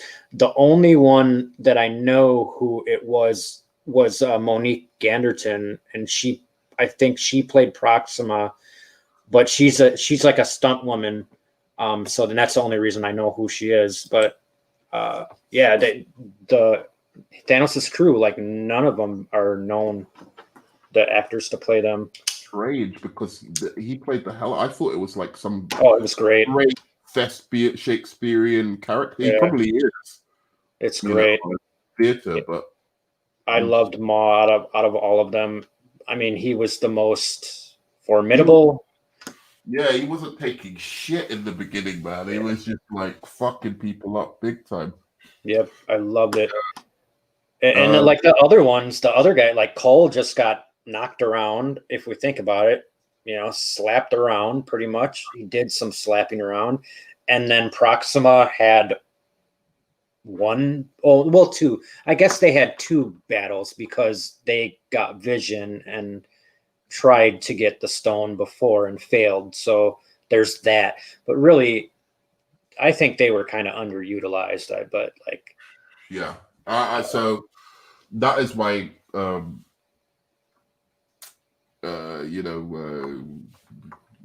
what's it called? What's the word I'm looking for? Honorable mention. That's my honorable. Oh, okay. Yeah, that's great. That's a good one. I just couldn't take the other two off the list. So my number 2 is Catwoman. Michelle. Okay, nice. I love that role. I love her in that role so much. The suit, the way she acts, the writing, everything about Batman Returns is almost like one of my favorite Batman films. Yeah. Really. It's, for me, Batman Begins, Dark Knight, right, and then Batman Returns. Yeah, that's Batman great. Returns. Those are good choices. Yeah, I can't even decide what I like more than the other because I love them all so much. But great in it as well. But Danny DeVito. Oh, wow. Yeah, everybody. Jim Carrey and the next one, and Tommy Lee Jones. That's a bit rough for me. Jim Carrey. I think the reason why I liked it was because I kind of wanted that aesthetic. I mean, the director, if we think about that, he's a great, very accomplished director, but he's kind of like flaming gay. So he's like, I want everything neon colors and super bright. And it was kind of gritty shit, man. Like he did what's that Michael Douglas movie? What is it called? Defense. Falling Down. Oh wow! Yeah, you're right. That's a really good director, man. He could have made a sick Batman if they had have just left. Yeah, if they would have not been like, we want it more colorful. Yeah. I think they wanted to duplicate the Batman Adam West days. As much as we laugh about Val Kilmer, he wasn't bad. No, he was cool. George Clooney was actually like the worst one because miscast. Yeah, he's just not Batman. You know, I mean, I love George Clooney. Yeah, me too. But all right actor, but like he's good at what he does. Yeah, producing, directing. He's a very accomplished actor as well. Yeah. But I think what I mainly like is when he's just being George Clooney. He's just suave, slick guy. My favorite is From Dusk Till Dawn by Quentin Tarantino and Robert Rodriguez. That's like my go-to George Clooney. Like I have that movie memorized, like every line in that movie. I know. I love that movie. Give us a line from the bar. I'm going to give you a quick quiz. All right. What does the priest say to George Clooney in the bar when he's had one drink and he's about to fight the guy? He wants to go and fight the guy who offended him in the bar. Do you remember the scene? Oh my gosh. And now I'm gonna fucking fail too because it's been so long since I've seen this. So what does it turns around and says something to him? I'll be super impressed if you could tell me what it is. Here, let's finish doing this. And let me think about this because it's been a long time since I've done this. I know this, what he says too. I remember oh wow. I'm not going to be able to do it now. Put me on the spot. But yeah, I do. I love that movie so goddamn much. And I haven't seen it for like a year or two. And now I'm going to. It starts with R. Yeah, he asked him the question. He's like, are you... Oh, God damn it. No, I can't do it now, but I'm sorry because you? Oh, shit. I know he asked him. Oh my God, damn it! No, I'm so upset. You're blown. Okay, all right. So Catwoman, basically, yeah. I don't know what to really say. I just think she's sexy. She's she's dangerous. She's she's the perfect balance of what Catwoman should be. And I always hate when people say she isn't a comic accurate Catwoman because she gets the silly Super 9 life superpowers, but it fit Burton's world and Burton's Gotham, and that is a version of Gotham. It's a dark, gothic, weird place run by criminality and danger and whatever, but it's just a Burton form of that. And I think Gotham became a real character in his movies in a way that it wasn't in like The Dark Knight. It was in Batman Begins. Gotham was a character in Batman Begins, but it was not a character in The Dark Knight. It like lost some of the the aesthetic and specialness, the thing that made it the Batman Begins that's a little bit comic booky, that still had that comic bookiness about it, but was super hyper real as well. So I love Batman Begins probably more than The Dark Knight, even though I think Heath Ledger's performance, I can understand why people like The Dark Knight more, basically. I what do you think about the difference between Tim Burton and do you like, so you obviously like Tim Burton's better than the second director, right? Like, because we got the dark Jack Nicholson, and then it kind of went campy like Adam West. I don't think Adam West is a good Batman. I don't care what anyone says. I don't think Batman. I don't like. Yeah, okay, you can respect that it wasn't Batman. It just wasn't Batman. The way for me, Man of Steel isn't Superman. Adam West is not Batman, and neither is like the George Clooney Batman. I'd even go so far as to say Val Kilmer's Batman was still within the remit of Batman. That still, you could say that's a cartoony interpretation of him, but the other one was not. It's like Batman isn't like a lighthearted, goof, like it's just not like that. So that's not a valid interpretation for me of Batman, George Clooney or George Clooney was just not a good, and I love him, but Adam West. He was not. I just don't like either one. But I think to me, like Batman back then in the 60s and or the early days was like campy and like I don't think they. It was kind of like how they modeled it after the television shows, done like the laugh tracks and the overemphasis of the characters, like Eartha Kitt being Catwoman, like meow, and how she talked, and I loved it. She was cool. The second Catwoman, that was Eartha Kitt. Both of them. Julie Newmar was fucking awesome as well. Oh yeah, she's beautiful. So was Eartha Kitt. I think that was what was great about going back to Michelle Pfeiffer, is that she took Julie Newmar and Eartha Kitt and combined them.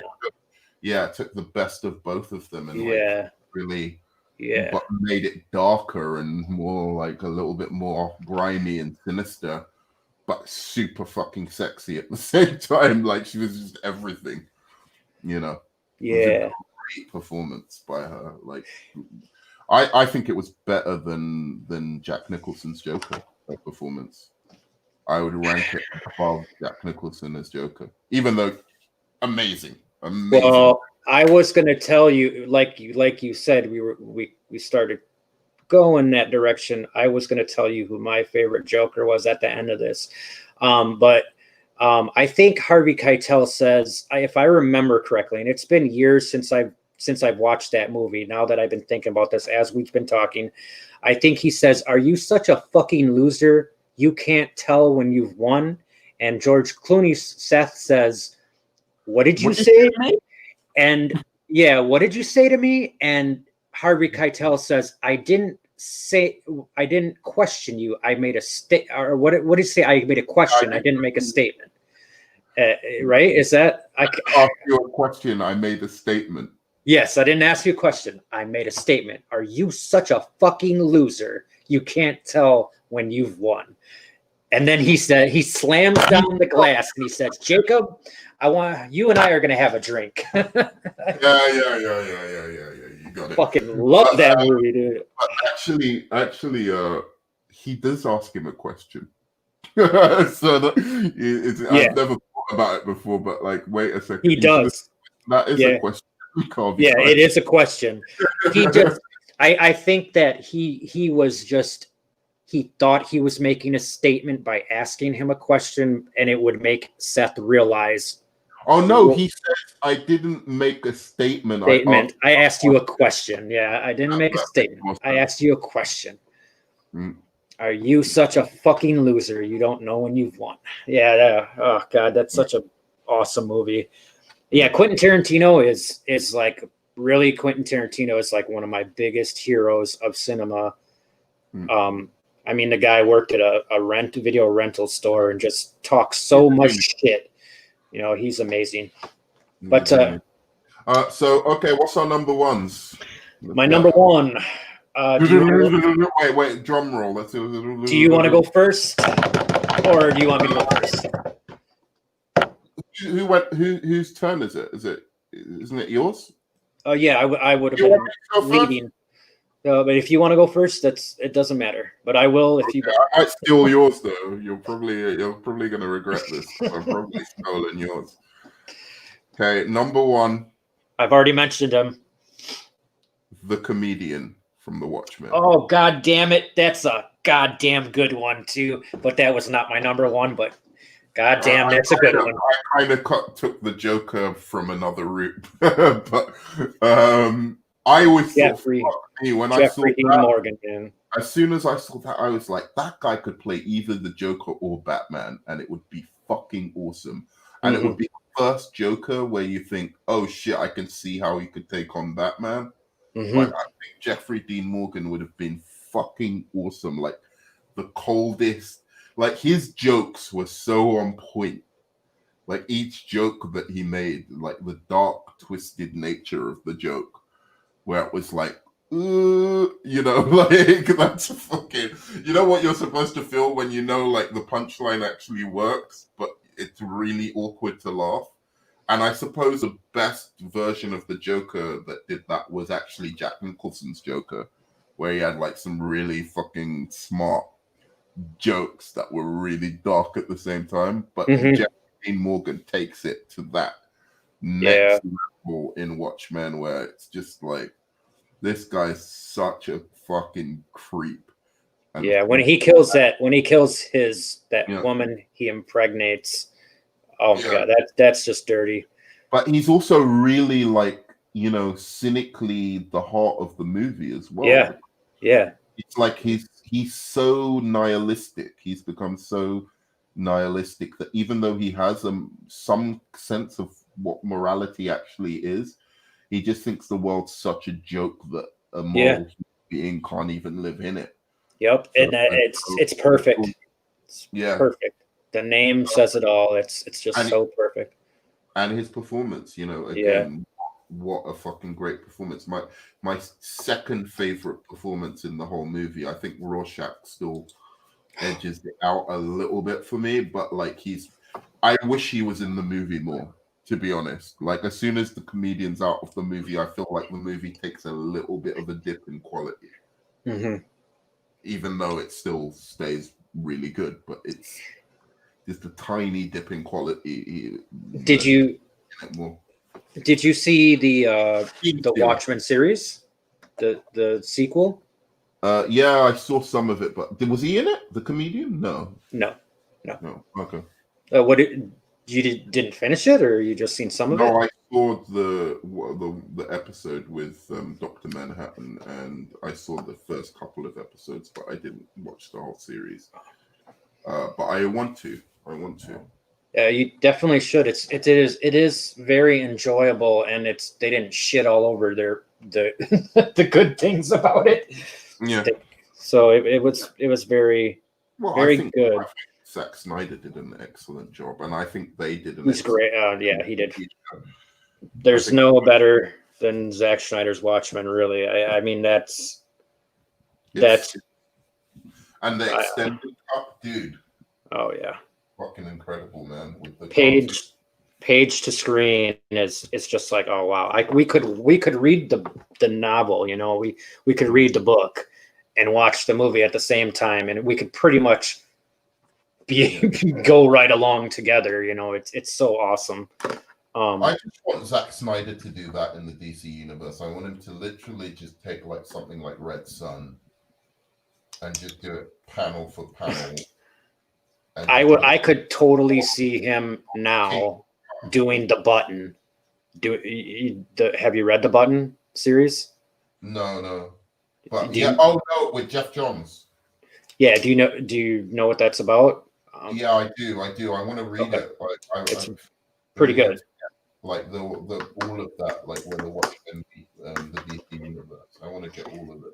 Jeff Johns is incredible as a writer. What do you need? What do you need? Give me a real quick of things you really want to read that you don't have, because I have a massive collection. We'll do that off. Okay. Do the last one and then we'll wrap up with the Jokers. Okay. My last one, I have already mentioned him. My last one is Eric Killmonger. I love Killmonger. He is so underutilized, and I'm so bummed out that they killed him. And I so hope that for part 2, I so hope that Shuri tries to pick up the mantle of the Panther. She cannot handle it. So they're like, what are we going to do? And they realize that the Panther is just like Spider-Man or Batman. It's a symbol, like anybody can be the Panther. And they find an herb, and then they go back to the plant or to the plains where they can talk to the dead, you know, where they can converse with them. And pretty much they figure out that he actually feels bad. He actually feels sorry, and he is hurt, and he just wanted to be a part of Wakanda and family.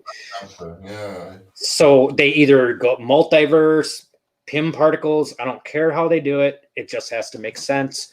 Bring Killmonger back, and Shuri gives Killmonger the mantle of the Panther, and they all pretty much. Mama? What's that? You think he's better than Mama? Killmonger? Do I think he's better than who again? Mama from Dredd?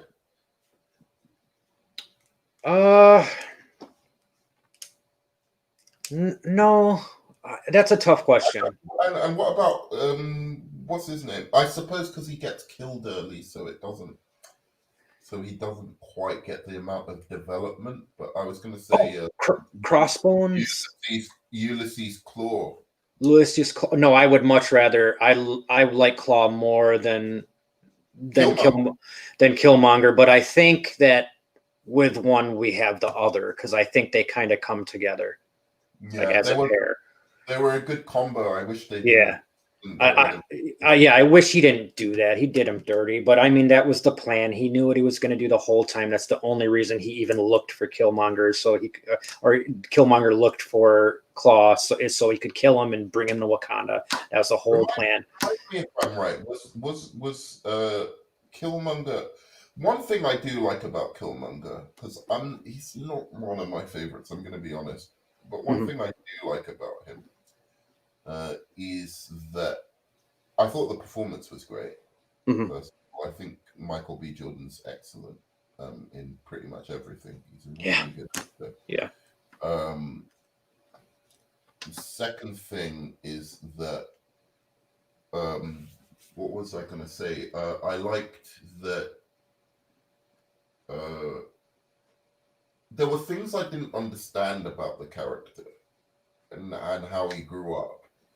That I thought it was an interesting choice, but I'm not so sure it worked. It was hard to kind of keep believing. But I did. what was it again? There was something really important I was going to say. Okay, so one thing I didn't like about the character, he went to Yale, or he was supposed to go to an Ivy League university as part of his training, and he was like a really genius when it came to tactical and military and knowledge of everything. Why he spoke the way he did. I didn't want him to speak like an educated white person or anything like that. But I thought he could speak in a much more educated kind of parlance, and I've seen Michael B. Jordan do that before, so I didn't really understand that choice of making him really ghetto. I think because that's where they left him. And I really that Yale, and he done but still he'd speak in maybe a little bit of a different way. I don't know.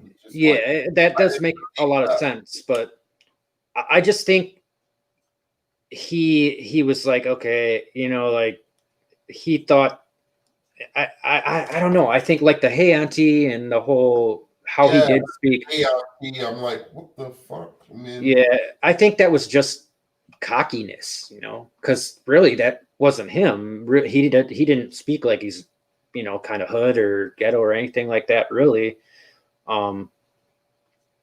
Until he went when he went in the museum then, but he was also look who he's addressing. And she kind of thought like that girl was acting like she was telling him, educating him, and it was funny because he was educating her.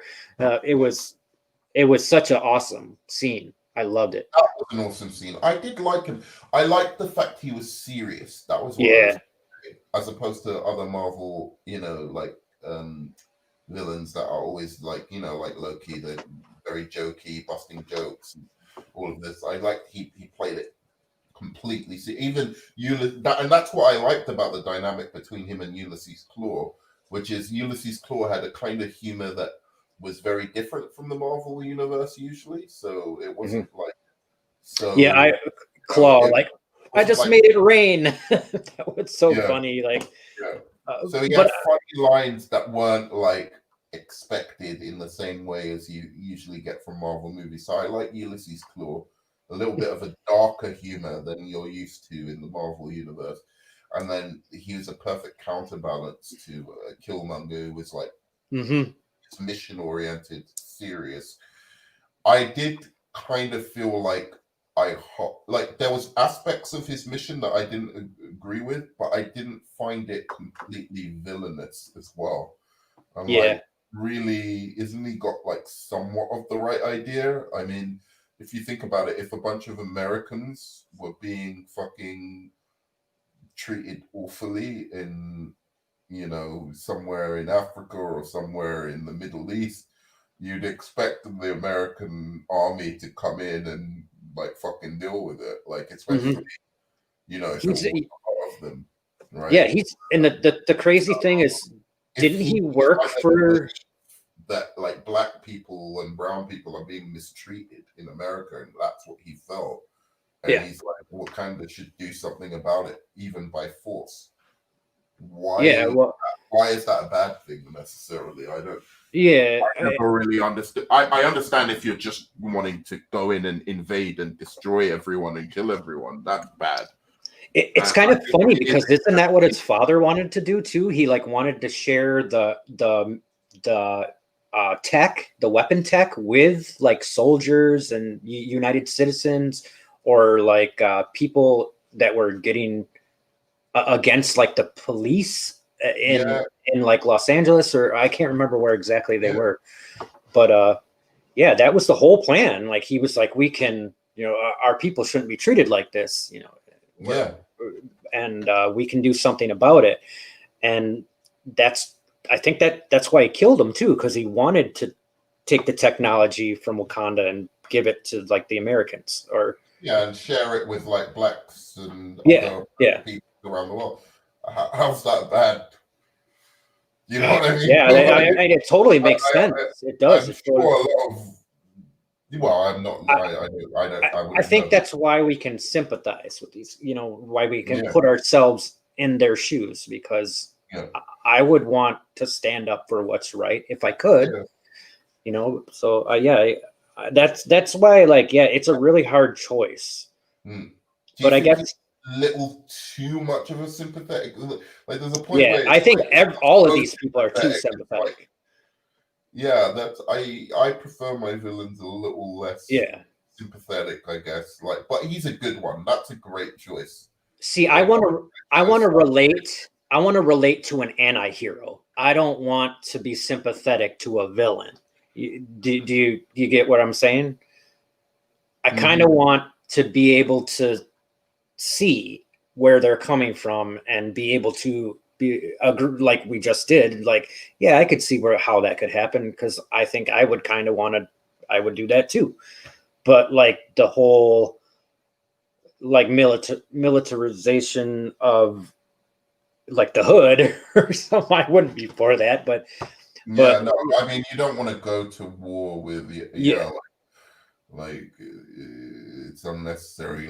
Diplomacy is a good way, but I didn't get the feeling that Black Panther was going to do the kind of diplomacy that would lead to the emancipation of people of color around the world. I didn't get that. He wouldn't have that. He just wouldn't. I think he was in it for the long haul. Maybe he'll be more have a little bit more of an outreach. But I don't think he was looking to solve the world's problems in the way that he probably should. Given that he's the most powerful kind of state representing oppressed peoples or whatever. So yeah, I mean, I think it was a fantastic performance, a really good villain. I didn't buy some of the, hoodisms of him. I thought maybe they could have taken that in a slightly different direction, not to make him too stereotypical. I think that, Disney's probably that's how people in that live in the hood or California or whatever can relate to them. That we could do that, and then maybe they'll feel a little bit better. It'll kind of be easier to, just I guess I would have agree with. I guess I would have thought if he comes from that background, he would have talked more like Mondo or whatever it is. He would have been very disrespectful, really. Yeah, no, but Doctor Strange. Who's the Doctor Strange? With Mordo, Baron Mordo.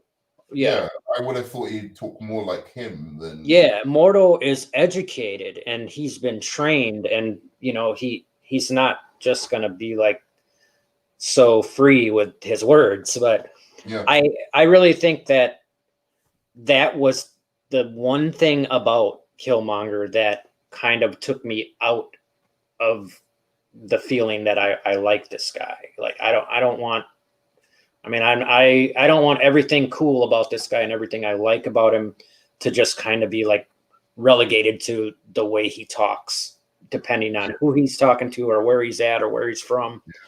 Because you're right, he would be educated. He wouldn't. I could see if he got pissed off, maybe he would start talking hood. Yeah, he could use it a little bit here and there. Yeah, but you should have seen that struggle between. I don't know. It's a weak, because in the end, you could go to Harvard and speak like that. And speak however you want. Yeah, it does make sense. It does make sense. You can do that. I mean, there's loads of guys I've seen who have been like that, who just keep their local, whether it's being from the South or being from,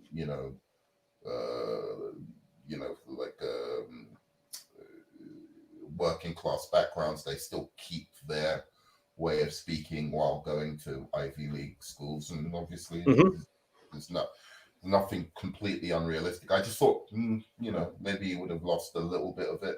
Just tone it down 10%. Yeah, it would have been nice. It really would have. It would have been nice because it just would have felt more realistic. I mean, just because you're from the hood doesn't mean you have to talk ghetto. You know what I'm saying? Like, I hate it. The worst thing about all of the villains is they kind of are cookie cutters. So like all of them share a lot of the same qualities just because they're a villain, which that's one thing writers need to stop doing that, because you have to kind of make every character unique and not the same thing. I mean, if we get the same thing over and over and over and over again, it's going to get old very quickly. Okay. Yeah. I was going to say a final conversation to end this off. Well, our picks for Joker. Final conversation to just nip this one in the bud. So we both would have picked the Joker. Mm-hmm. I was going to say you can only pick one Joker. I know mine, and I think you might be surprised. Okay. Should I tell you mine first? Sure. I really, really like Heath Ledger. I think he's brilliant, and I probably think I'm even wrong about this, but I can make an argument. I think Joaquin Phoenix, for me, all right, is not the best Joker, but the Joker who's the interpretation of makes the most sense. Not just it doesn't make the most sense. I mean, like in terms of facing Batman, although I want him to be in the third Batman, Pattinson Batman. I want it to be, I need it to be Joaquin Phoenix's Joker versus Pattinson's Batman. I just think there's something there. Even the Gothams look alike, like the aesthetic, everything looks alike. And to see how that Joker develops into possibly a mastermind would be great. That would be great. But what I was going to say about Joaquin Phoenix's Joker and why I would pick him, it was most like if you took the Joker straight out of the comic book strips when he was on that talk show, and then you just slotted him into the real world. Mm-hmm. And the palpable sense of terror and tension that he built up in that performance by the end of it was just like, he was terrifying. He was terrifying. I know he wouldn't do as much harm or as much terror as the Joker in The Dark Knight, who's just brilliant. Like, he's so smart. But just in terms of the fear I felt for the people around, I didn't know if he was going to shoot up the whole audience. I didn't know what he was going to do, like he could have done fucking anything. I think they went, luckily for them, even though personally I would have preferred it if he did go a bit more wild and took out a few other people, but with all the the school shootings and the mass shootings and stuff like that in America, I just don't think. Yeah, that probably wouldn't have worked. Yeah, people would have immediately been like, "Oh, he killed too many people. He should have only killed 3 people instead of 12." It's just. It would have been like your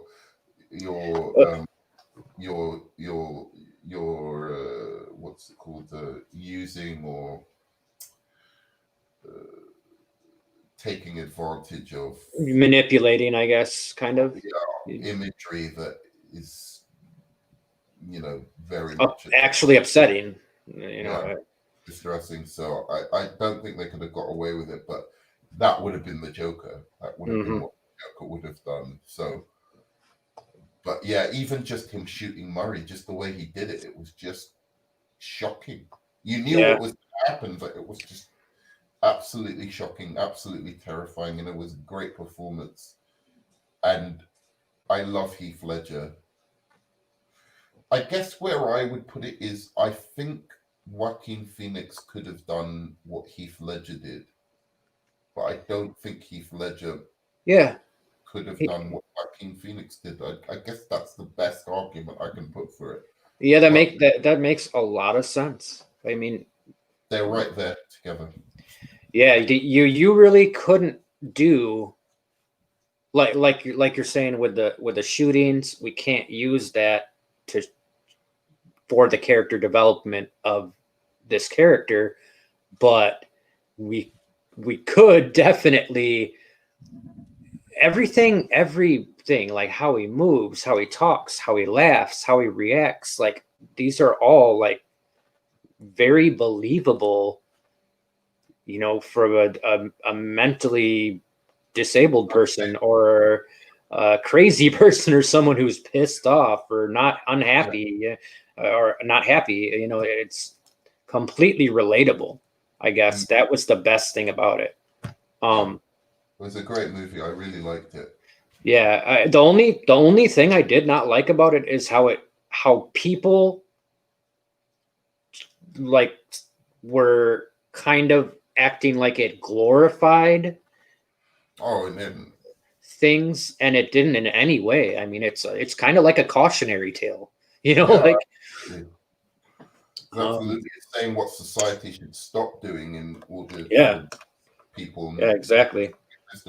So what was your Joker before we go? My favorite Joker is actually 3 Jokers, and that would be Cameron Monaghan from Gotham. That's a good one. I really, that kid can act, and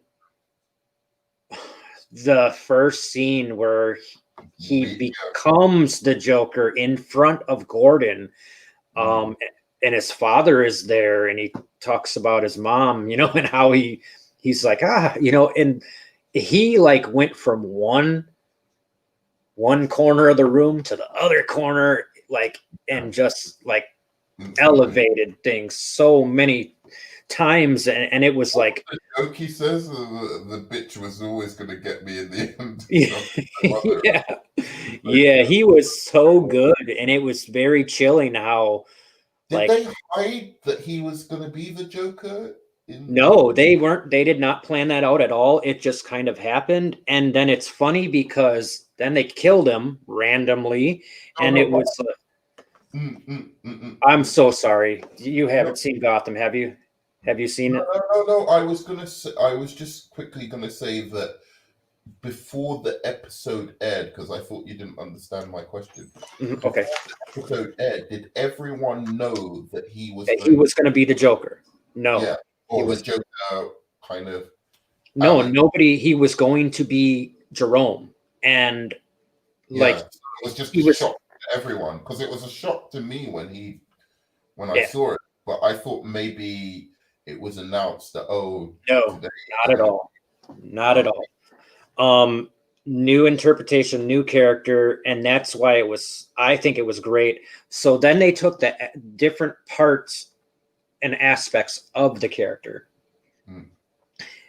in different times of the actual comics, like in Scott Snyder's run, in the Death of the Family run that I'm going to get you. New 52 after that, like where he like has the doll maker cut off his face and he wears his own face as a mask. The Joker does. That's in Gotham. So that's like another part of the Joker, which if you think about it, so the beginning one is like the beginning of the Joker, someone turning into that person. The second one is where Death of the Family, where he gets his face cut off, and then they use that to make different parts of the story and different parts of Jerome. And then they introduced his twin, which was another version of the Joker. You know, so I liked it. I loved how we had the 3 Jokers that they're writing the stories about right now. We got it. The 3 Jokers on really? Oh, I can't wait to read that. Yeah, I can't wait to. I've read the beginning of it. It's not Jeff Johns' best, but it's pretty good.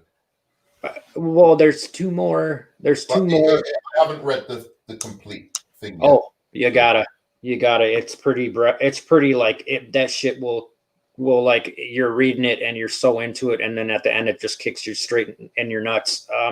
You're just like, oh my gosh. But yeah, it's a great comic. But yeah, I think it. I guess I can't say. I think it could be better because we still have two more full editions of the story to complete the story. So, I mean, we don't even know. I mean, we kind of think we know what direction they're going in, but this is let's just face it. This is the Joker we're talking about here. Yeah. So we're not going to know where this is going. Anyway, that was great, man. Like, again, really thank you for coming on. And it's about 2 hours and 15 minutes, so it's going to run way longer than I wanted it to. But that was fantastic. It was really good to find out top 5 horror villains, top 5 comic villains. And was there anything else you wanted to? No, I think we touched on pretty much everything. we went through it, man. As much as we did. And great choices, man. Like, great choices. Thank you. Yeah, you as well. Unexpected ones. So Ebony Moore was a good one to bring back that you reminded me, but yeah, Ulysses Claw. I didn't think of that. That's fantastic. He's really good. All right, so I think we'll end the broadcast there, and but thanks again, man. You've been a trooper through all of this. Thank you so much for talking to me and letting me do this with you. I really appreciate it. We will definitely do it again if you'd like to. We will. Got some ideas that we can discuss. Try and maybe keep them some of the topics a little bit shorter, but I loved it. I love going for like ages doing these talks and comics, and you know your stuff. So good. All right. So guys, love you 3000, and please like, comment, subscribe. Tell us your top 5 favorite villains. Tell us how crazy we were for our picks, and have a good one. All right. Thanks.